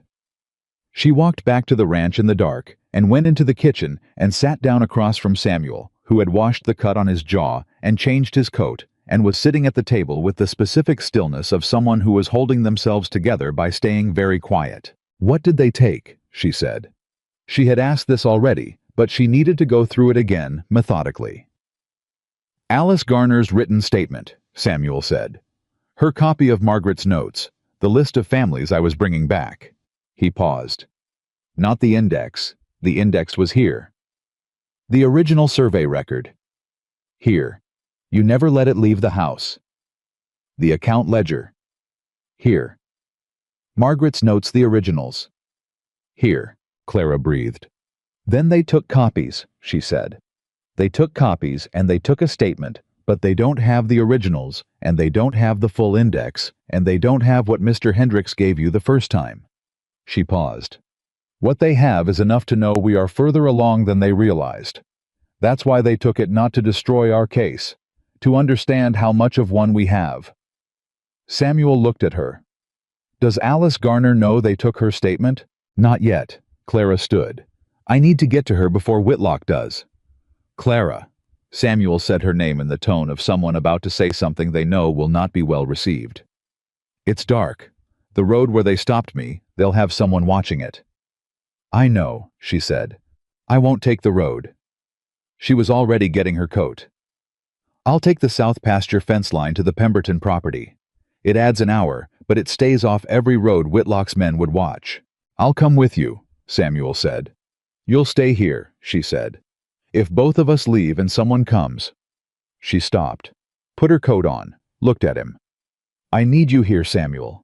This is not a small thing I'm asking you to do." He held her gaze. "I know," he said.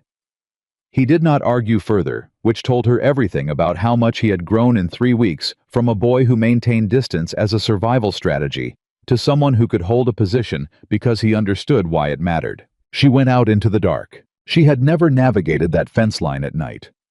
She had walked it twice in daylight, checking the posts the way Elias had shown her, and she had paid attention, the way she paid attention to everything, not knowing she was memorizing it, just doing it because it was her habit to understand the physical logic of whatever space she was moving through. That habit served her now. She moved along the fence by feel and by the particular quality of the ground underfoot, and the Montana sky was enormous and clear above her, and full of stars that gave enough light to make the fence line visible as a darker edge against the grass. She reached the Pemberton farm in just over an hour. Alice Garner answered the door in her nightclothes with a lantern and a rifle. When she saw Clara, she lowered the rifle, but not the alarm in her face. "What happened?" she said. Clara told her, standing in the doorway, quickly and completely. Alice listened without interrupting. When Clara finished, Alice was quiet for a moment. "He took my statement," Alice said. "Yes." "He knows I talked." "Yes." Alice looked at her. "He'll go to the Pembertons," she said. "He has a lease arrangement with them. He can make things very difficult for this family if he decides to." "How soon can you write a second statement?" Clara said. "A new one more detailed than the first, signed and dated and witnessed by someone I can get to this house tonight." Alice blinked. "Tonight? If they took the first statement, it's because they think eliminating it eliminates you," Clara said. "The way to answer that is to immediately have a second one that is better than the first, witnessed by multiple people, impossible to claim was fabricated." She paused. "Reverend Calhoun, the East End Church. Samuel told me Whitlock bought his silence 3 years ago with a bell. Is Calhoun a man who has been uncomfortable about that?" Alice looked at her steadily. "You have been here 3 weeks, she said. "Is he?" Clara said. "Yes," Alice said. "He's been uncomfortable about it since the day he accepted it. Then he'd witness your statement if given the opportunity to do something that partially addresses that discomfort." At 10 o'clock at night. "Men with troubled consciences don't sleep well," Clara said. "He'll answer the door." Alice Garner looked at her for a long moment. Then she turned back into the house and said, "Give me 5 minutes to dress." They reached Reverend Calhoun's residence, attached to the East Church, at 10:30. He answered the door in his dressing gown and looked at Alice Garner and Clara Whitmore on his porch with an expression that moved through surprise and into something that was not quite relief but was adjacent to it. The expression of a man being given an exit from a room he had been locked in for 3 years. "I know why you've come," he said. He looked at Clara. "You're the Whitmore girl." "Yes," Clara said. "Come in," he said. They were there for 2 hours. Alice wrote a new statement, longer, more detailed, organized by Clara's careful questions, while Calhoun made coffee and sat at his own table and read each page as it was completed with the focused attention of a man who understood exactly what he was looking at and what it meant for him to put his name on it as witness. When Alice finished and signed, Calhoun read the full statement through once more. Then he picked up his own pen. "I have something to add," he said quietly, "if you'll include it." Clara looked at him. "3 years ago," he said, "Whitlock came to me before the bell, before the donation. He came to me about the Garner family specifically. He told me that if I counseled any member of this congregation to support Alice's challenge to the tax assessment, the church's own building loan, which was held through the same private lending source that funded the hotel expansion, would be called in." He paused. "He told me he would call it within 30 days. The congregation would lose the building." He looked at Alice. "I did not counsel anyone. I told myself I had no choice. I have been telling myself that for 3 years." The kitchen was very quiet. "Write it down," Clara said gently. "All of it. Exactly as you said it." He wrote it down. He signed it. He dated it. Clara folded both documents and put them inside her coat against her ribs, next to her own heartbeat, and walked back to the ranch in the dark, with the stars overhead, and the fence line under her hand, and the specific lightness of someone carrying something that is heavy in the best possible way. She got back at 2 in the morning. Samuel was still at the table. He had not slept. He looked up when she came in, read her face and said, "You got it." Better than what they took, she said. She put the documents on the table. She sat down. She looked at them for a moment. Calhoun witnessed and added testimony of his own. Direct intimidation of a religious leader. That is not a land tax dispute anymore, Samuel. That is a pattern of coercion across multiple institutions. Samuel looked at the documents. He looked at Clara. When does Elias get back? He said. If Pryor rode fast, she said. And if Elias leaves at first light 3 days, maybe 2.5. And if Whitlock moves before then? Clara looked at him steadily. Then we handle it, she said. They did not handle it the way she expected. The next morning, Whitlock did not send Colton. He did not send a rider or a legal notice or a message through Mary Grange. He came himself, and he brought 2 men with him, and he arrived at 9 in the morning when the yard was empty of everyone except Clara, who was on the porch with her coffee cup and had seen them coming up the road from far enough away to have time to think. She thought quickly. She set down her coffee cup. She went inside. She got the index and the originals, all of them, and put them in the hiding place. She came back out. She stood on the porch. Whitlock rode into the yard and dismounted with the ease of a man dismounting in someone else's yard who has decided it is already his. His 2 men stayed on their horses, one at each side, present visible, saying nothing, meaning everything. Miss Whitmore, Whitlock said, the pleasant voice, the social face. I was hoping to catch Elias this morning. He's away, Clara said. Still. Whitlock looked around the yard. Not searching, performing a survey. A man measuring what he considers his. I heard there was some trouble on the road yesterday. One of my men mentioned seeing your ranch hand in some kind of difficulty. Your men created the difficulty, Clara said. Still pleasant, still even. Something shifted in Whitlock's face, just slightly, the social warmth thinning. I'm not sure what you mean, he said. I think you are, Clara said. 2 of your men stopped Samuel Carter on the South Road, took him off his horse, and went through his pockets. They took documents that belonged to this ranch. She paused. That's theft, Mr. Whitlock. It doesn't stop being theft because the men doing it work for you. Whitlock looked at her for a moment. He had recalibrated her twice now, once when she met him at the door with composed nothing. Once when she told him to his face what she thought of his visit. She watched him recalibrate again, and this time there was less pleasantness in it. You're a long way from home, he said. A different tone now, not the social voice. Something quieter and more honest, which was somehow more threatening than anything he had said before. And you've been here, 3 weeks? You don't know this valley. You don't know how things work here. And I think someone as intelligent as you clearly are should consider very carefully whether the position you're putting yourself in is one you can actually sustain. Which position is that? Clara said. Standing between me and something I intend to have, he said. The yard was very quiet. The 2 men on horses had not moved. The wind was doing its usual work.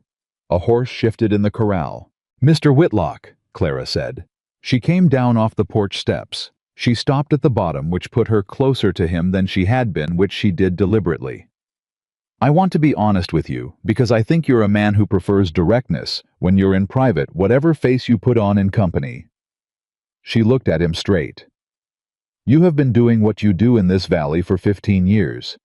You have been doing it to families who didn't have the resources to document it, didn't have the connections to fight it, and didn't have anyone standing beside them who was willing to look at the full shape of what you were doing. She paused. That situation has changed. Whitlock looked at her. His face was very still now. The pleasant man had gone entirely, and what was left was something older and more direct. The face of a man who was used to having this kind of conversation from a position of complete certainty, and who was experiencing possibly for the first time the minor uncertainty of not being able to categorize the person he was talking to. You have nothing, he said. Whatever you think you found. 11 families, Clara said. 15 years. A county clerk who has been keeping records and waiting. A deputy who told me I had 30 days, and that was enough time if I knew what I was doing. A reverend who has been sitting with a guilty conscience for 3 years and has now written down exactly what you said to him. She paused. And Margaret Rowan's notes, which she spent 2 years compiling, and which were waiting in a wooden box for someone to find them. She paused again. "I found them, Mr. Whitlock." The silence this time was a different quality than the ones before it. It was the silence of a man absorbing something he had not anticipated and making rapid calculations about what it cost him. "Margaret Rowan has been dead for 5 years," he said. "Yes," Clara said. "And her work has been waiting for 5 years. And I have been here for 3 weeks, and a lawyer named Harlan Voss is writing from Miles City right now with copies of everything I just described."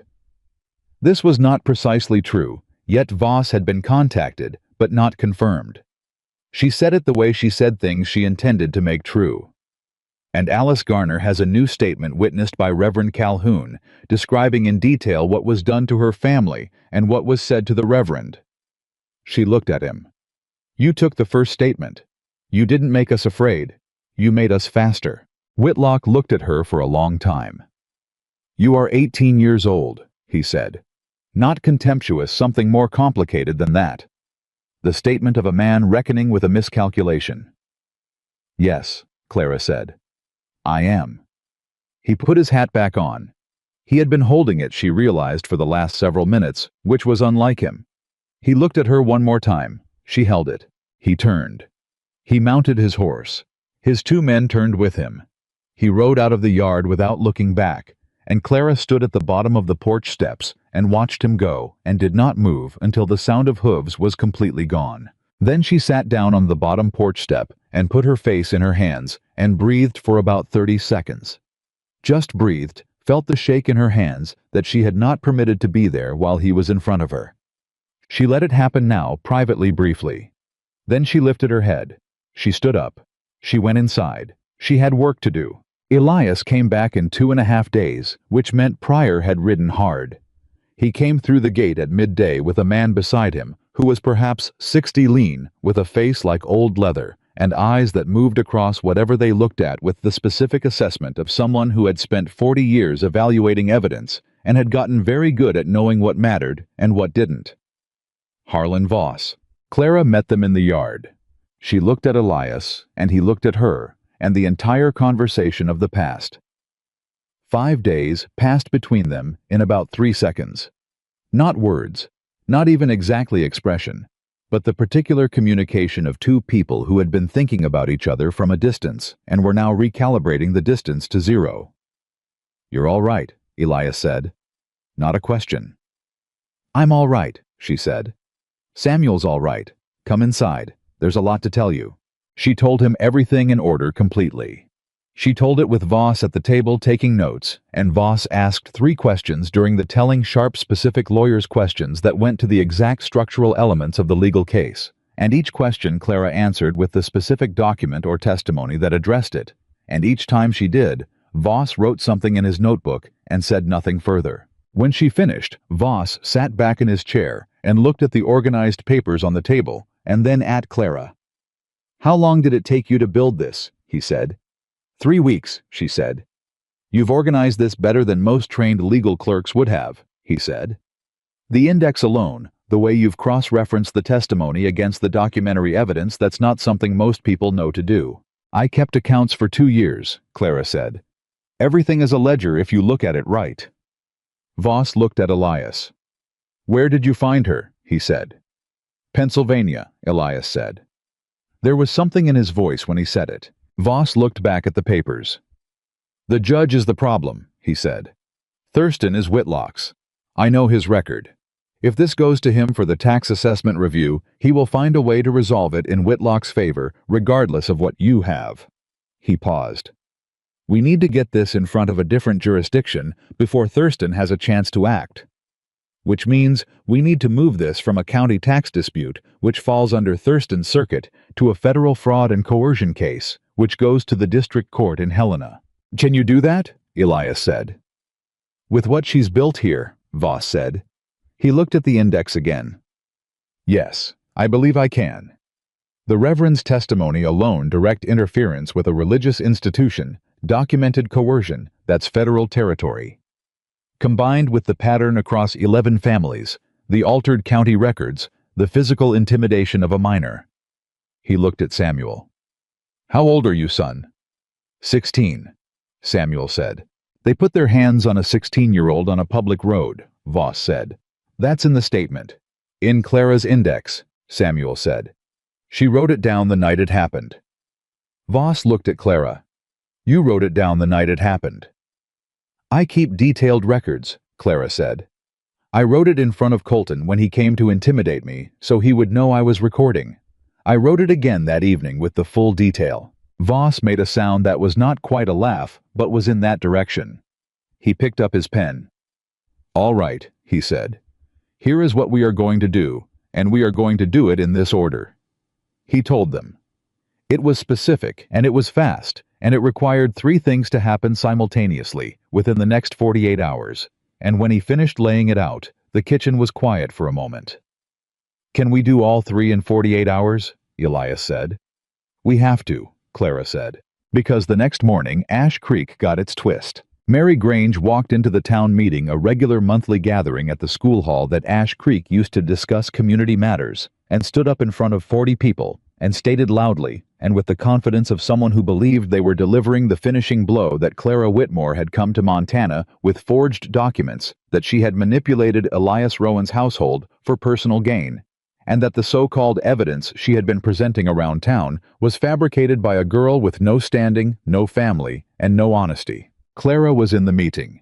She had known the meeting was happening. She had come because Voss had told her to come, and Voss had told her to come because he had known somehow, with the instinct of a man who had watched 40 years of these moves, that this was when Whitlock would make it public.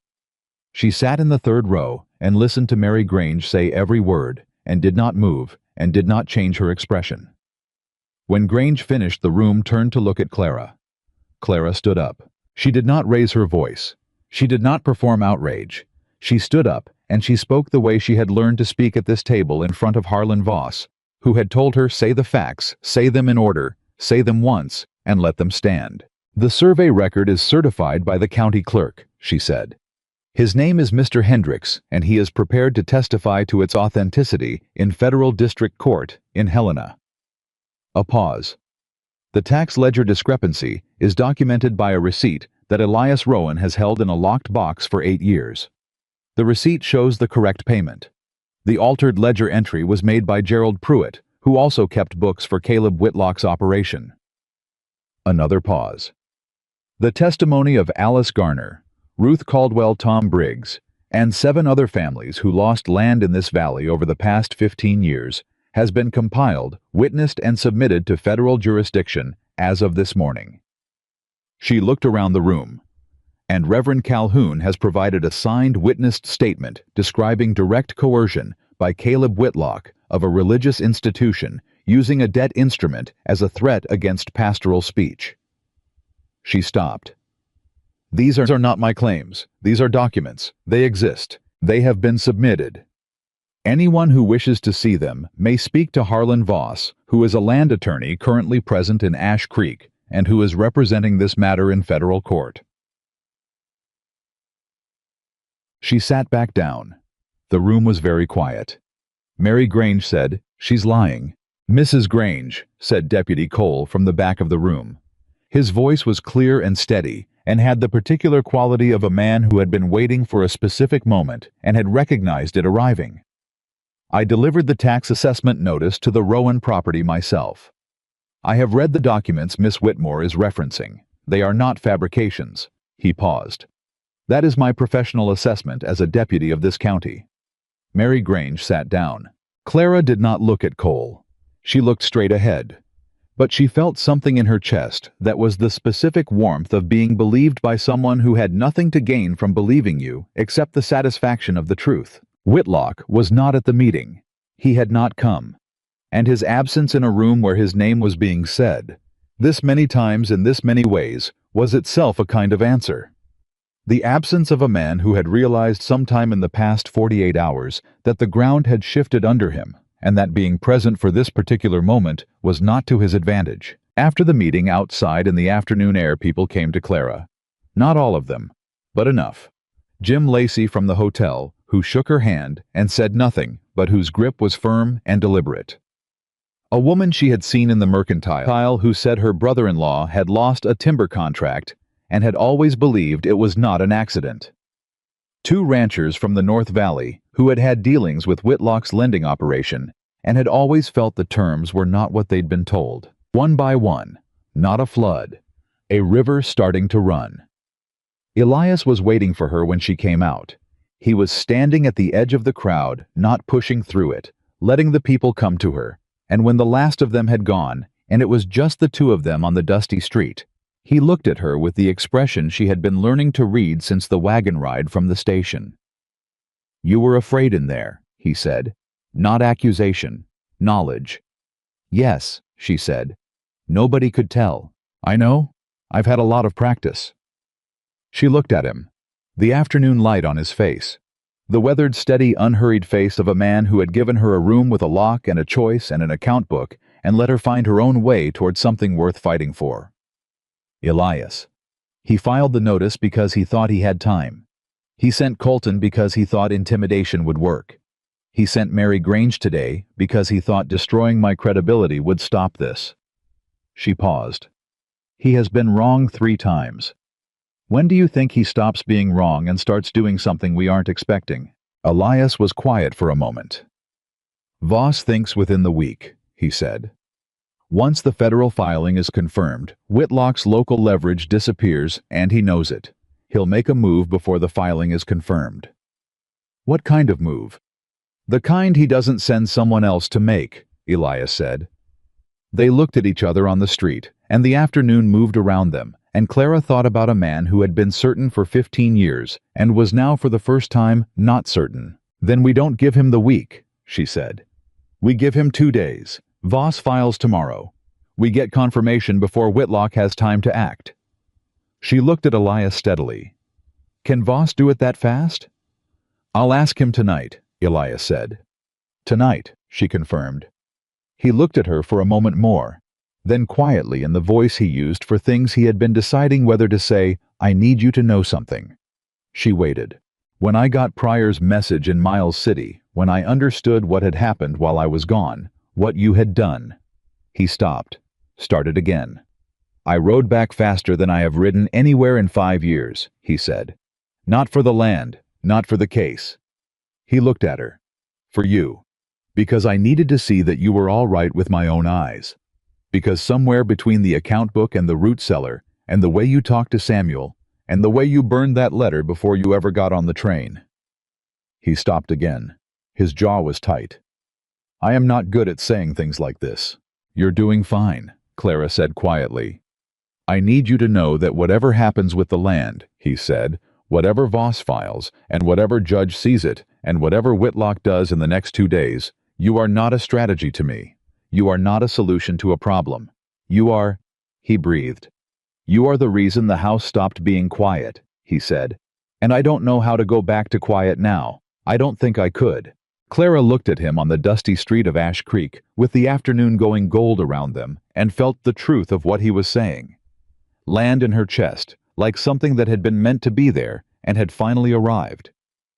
You don't have to go back to it, she said. He looked at her. Something in his face released not dramatically, not a collapse. Just the particular release of something held for a very long time, finally allowed to rest. All right, he said, the word that meant everything between them. All right, she said back. They walked back to the ranch together in the late afternoon light, not touching, not needing to moving at the same pace through the same world. And Samuel was on the porch when they came through the gate, and he looked at both of them and said nothing, but the thing he did not say was visible in his face. Relief, relief. The specific relief of someone for whom the stability of other people is not a small thing. Voss is inside, Samuel said. Good, Clara said. Tell him we need the filing done tomorrow. Samuel looked at her. Tomorrow, she said. She went inside. That night, Harlan Voss worked at the kitchen table until midnight, while Clara sat across from him and answered every question he had and organized every document he needed, and cross-referenced every testimony against every piece of physical evidence. And at midnight, Voss set down his pen and looked at the completed filing in front of him and said, In 40 years, I have built cases with more resources, more time, and trained staff. I have never built one this well organized. He paused. You did this in 3 weeks. I had good source material, Clara said. Margaret Rowan did most of the foundational work. Margaret Rowan started it, Voss said. You finished it. There's a difference. He looked at her. What are you going to do after this? Clara looked at the filing on the table, then at the kitchen, at the account book on the shelf, and the oil lamp, and the books along the wall, and the stairs that led up to a room with a lock she had not turned in a week because she had stopped needing to check that it was there. I'm going to stay, she said. Voss nodded as if this were the most sensible thing he had heard all evening. He gathered the papers. He went to bed. Clara sat alone at the table in the quiet house and listened to the Montana wind and thought about the morning Elias would ride to file the papers. She thought about what came after the confirmation, the hearing the testimony of 11 families who had been waiting years for the chance to be believed. She thought about it not with fear, but with the clean, forward-leaning readiness of someone who has been building toward something and can finally see the shape of what it is. She put out the lamp. She went upstairs. She did not turn the lock. She lay in the dark and listened to the house breathing around her old walls, the sound of a place that had been lonely for 5 years and had started tentatively to be something else. She thought about wildflowers that grow on their own and are left because they deserve to be there. She thought about a boy in a bunkhouse who had stopped eating breakfast alone. She thought about a man who had said, "I don't know how to go back to quiet," and had meant it as the most honest thing he had ever said out loud. She closed her eyes. She was almost asleep when she heard it. The sound was wrong. Not the wind, not the house, not a horse in the corral. Something deliberate, something moving with purpose around the outside of the barn, and then a sound that her sleeping mind registered before her waking mind did, and brought her upright in the bed with her heart already ahead of her thoughts. The smell reached her a second later. Smoke. She was down the stairs before the smell fully reached her lungs. She did not stop for shoes.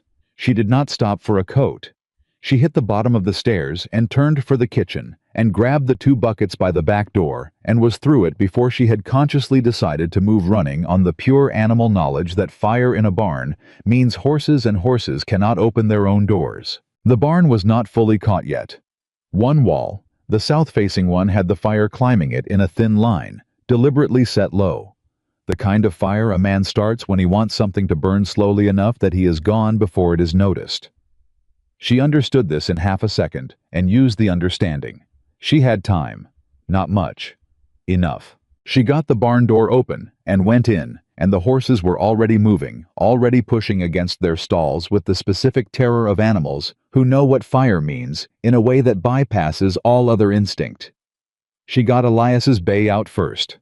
Then the roan, talking the whole time in the low, steady voice that Samuel had taught her, worked better than anything else. Not the words, but the tone, the human sound saying, "I am here, I am calm, we are moving, follow the sound." She got all 4 horses out into the yard before the fire reached the hay stored in the south corner, and when it hit the hay, it stopped being a slow fire and became something else entirely.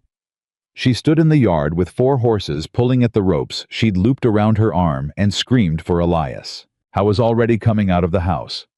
Samuel was 3 steps behind him. Voss appeared in the doorway, took one look and went back inside. She understood a second later. Why, when he came back out with the saddlebag that held the federal filing wrapped in the waterproof covering tucked under his arm, like something more important than himself, which it was. "Everyone out," Elias said. He was already taking the ropes from her arm. 4 horses, she said. "I got all 4. He looked at her hands. She looked down. Her palms were red from the ropes, not burned, just rope burned, and she had not felt it until he looked. "I'm fine," she said. Samuel had the pump going.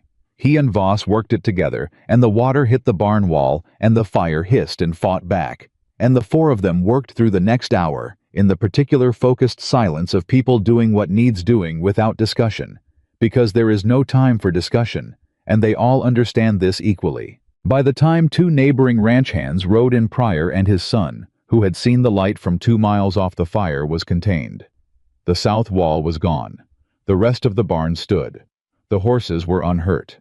Clara sat down on the water trough in the yard and let herself shake. Elias came and stood beside her. He did not say anything. He put his hand on her back between her shoulder blades and left it there, steady, warm, the hand of a man who understood that sometimes the right thing was not words. She breathed. She stopped shaking. She looked up. "He did this," she said. "Yes," Elias said. "Because the filing is tomorrow and he is out of time," she said. "Yes." "Voss still has the papers." "In his hands," Elias said. "He didn't put them down once." Clara looked across the yard to where Voss was standing with the saddlebag still under his arm, talking to Pryor in a low voice, his face doing the specific alert calculation of a lawyer assessing new evidence. Because that was what this was now. Not just arson.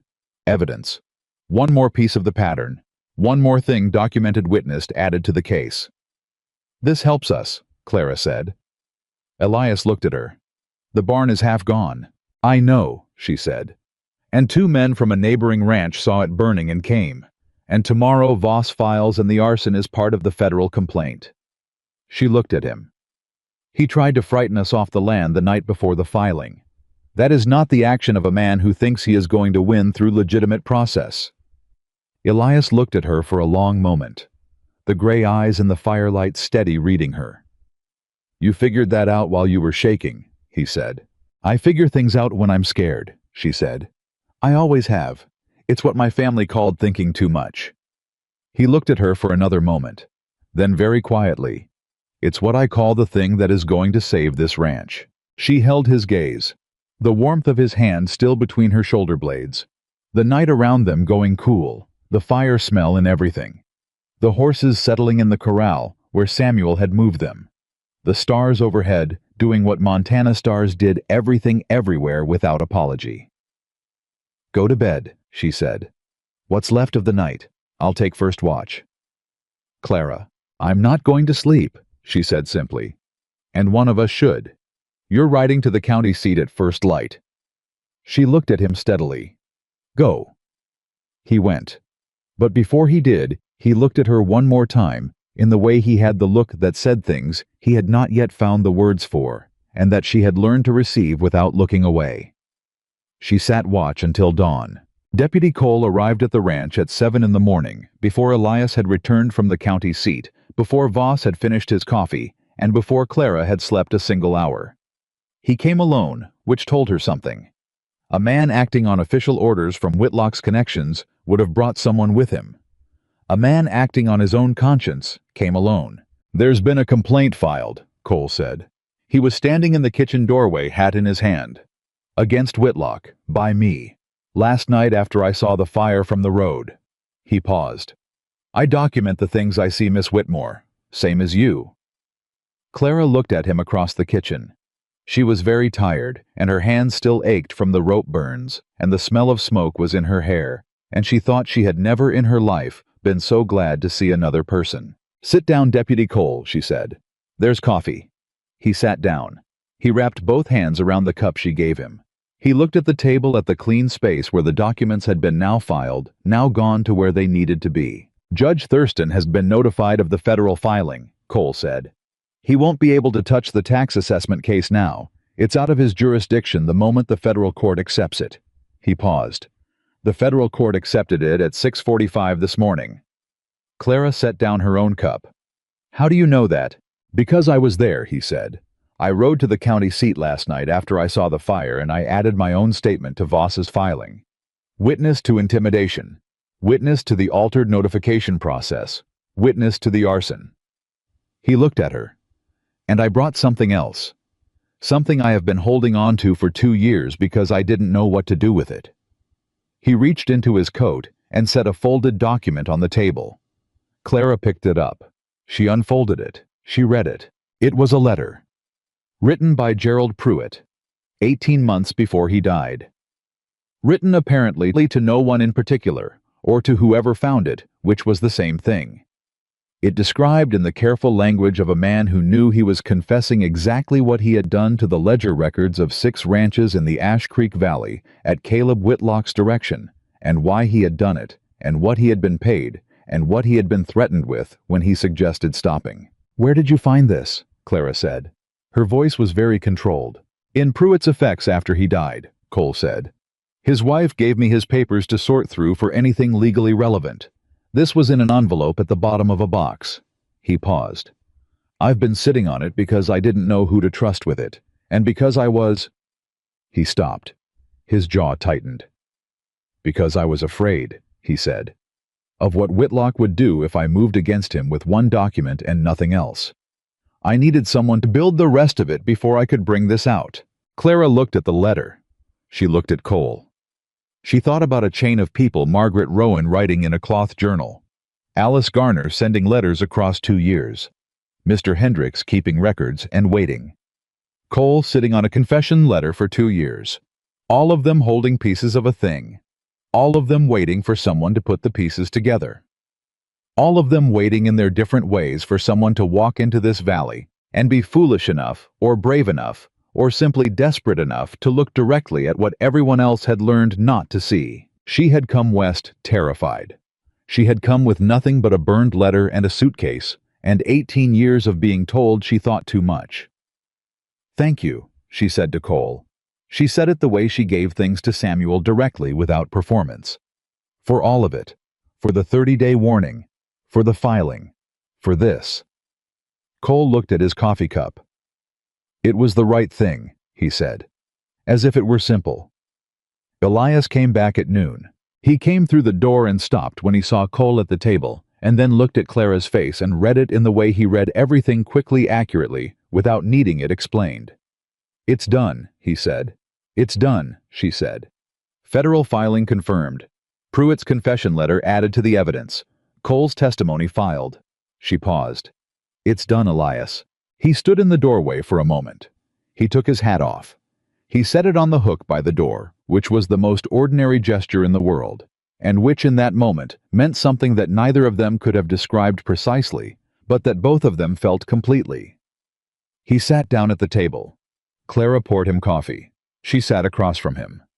Cole excused himself quietly and went. He had done what he came to do, and he understood the room.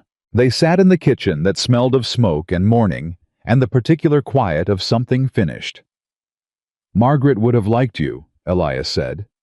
Clara looked at him. You think so? She would have argued with you constantly, he said. She had opinions about everything, and she didn't let them go easily. Something moved through his face, the grief and the warmth of it together inseparable. But she would have liked you. She always respected someone who thought past where most people stopped thinking. I would have liked her too, Clara said. I already do a little, from the notes. Elias looked at his coffee cup. She started something she couldn't finish, he said. You finished it for her. We finished it, Clara said. All of us. Alice Garner, Mr. Hendricks, Cole, Samuel. She paused. You. I mostly rode to Miles City and back, Elias said dryly. You gave me the room with the lock, Clara said. You gave me the account book. You sat at this table and listened to me the first night and didn't tell me I thought too much. She looked at him steadily. You gave me somewhere to put everything I had. That's not nothing, Elias. That is the thing without which none of the rest of it happened. He looked at her. The gray eyes. The weathered, careful, unhurried face. All right, he said. Soft. All right, she said. The hearing was held in Helena 6 weeks later. Harlan Voss argued the case across 4 days before a federal judge named Aldrich, who had a reputation for reading everything twice and forming his opinions slowly and holding them with conviction once formed. He read the index Clara had made. He read Margaret's notes. He read Pruitt's confession. He read 11 family testimonies. He read Cole's account. He read Calhoun's account. He read the certified survey records and the original receipts and the altered ledger entries laid side by side with the receipts that proved what had actually been paid. He asked to meet Clara Whitmore on the morning of the 3rd day. She came into the judge's chambers with Voss beside her and sat in the chair across from Judge Aldrich's desk and folded her hands on her lap, the way she had learned to sit in rooms where the outcome mattered. Aldrich looked at her for a moment. He was perhaps 65, with white hair, and a face that had the particular quality of someone who had spent a lifetime sorting truth from not truth and had gotten very good at it. How old are you? He said. 18, she said. 19 next month. You built this case in 3 weeks, he said. I organized what other people had already gathered, she said.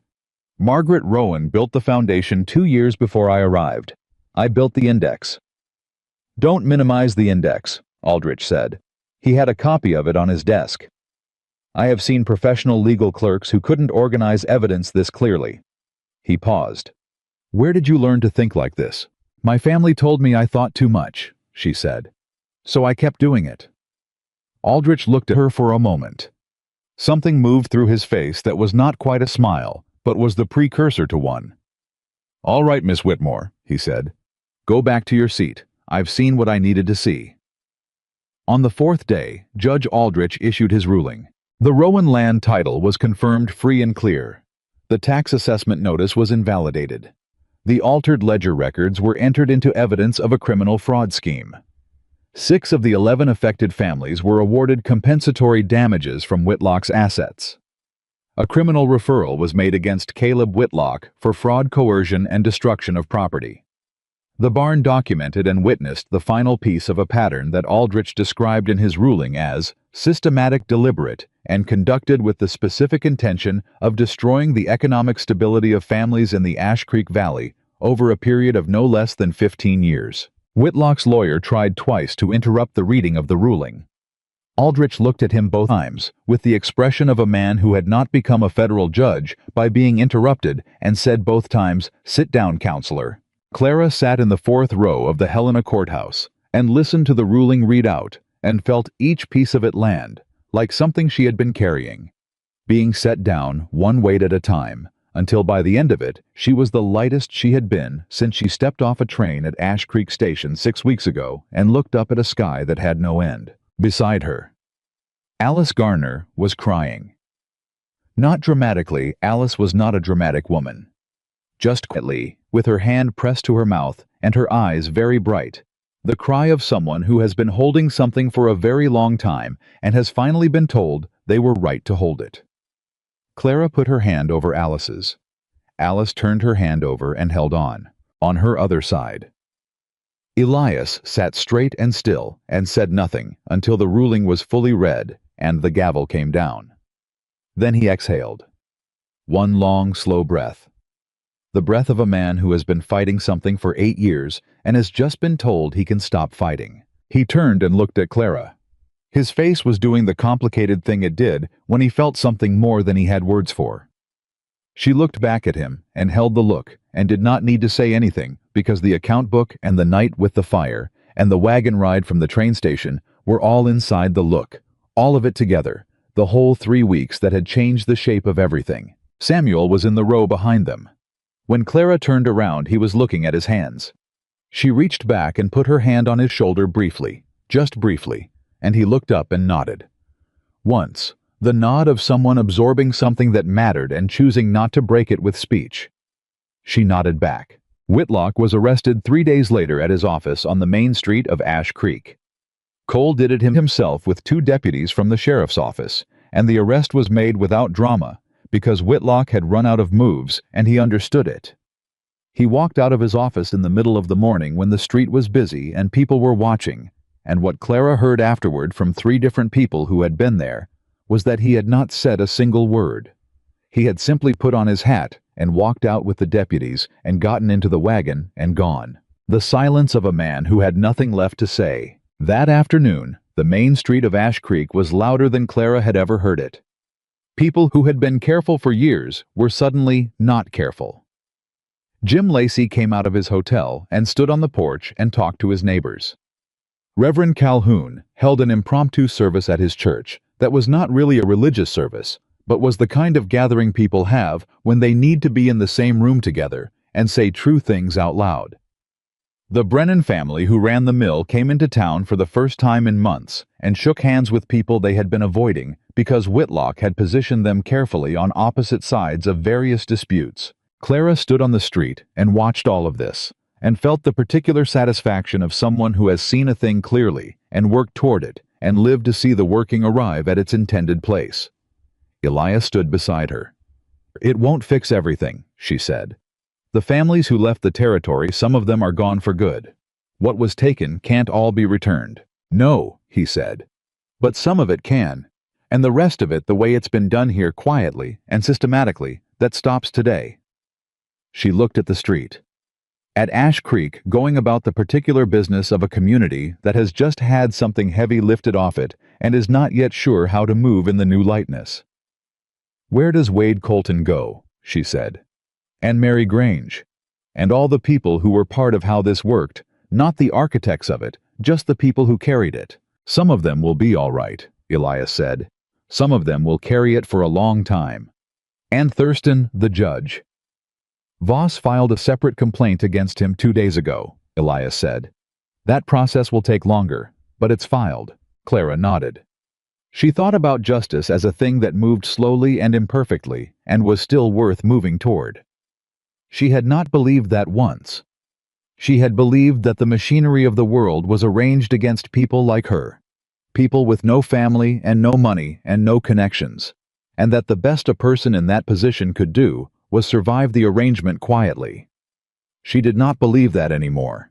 3 months after the ruling on a Saturday morning in October, when the Montana hills had turned the particular gold and copper that Clara had never seen in Pennsylvania and did not have words for, Elias came to find her in the barn, where she was going over the winter feed inventory with Samuel. He stood in the barn doorway, the way he sometimes stood, not crowding the space, just present, taking up exactly as much room as he needed and no more. And he looked at her, and she looked at him, and Samuel looked at both of them and found something very interesting to examine on the far side of the corral.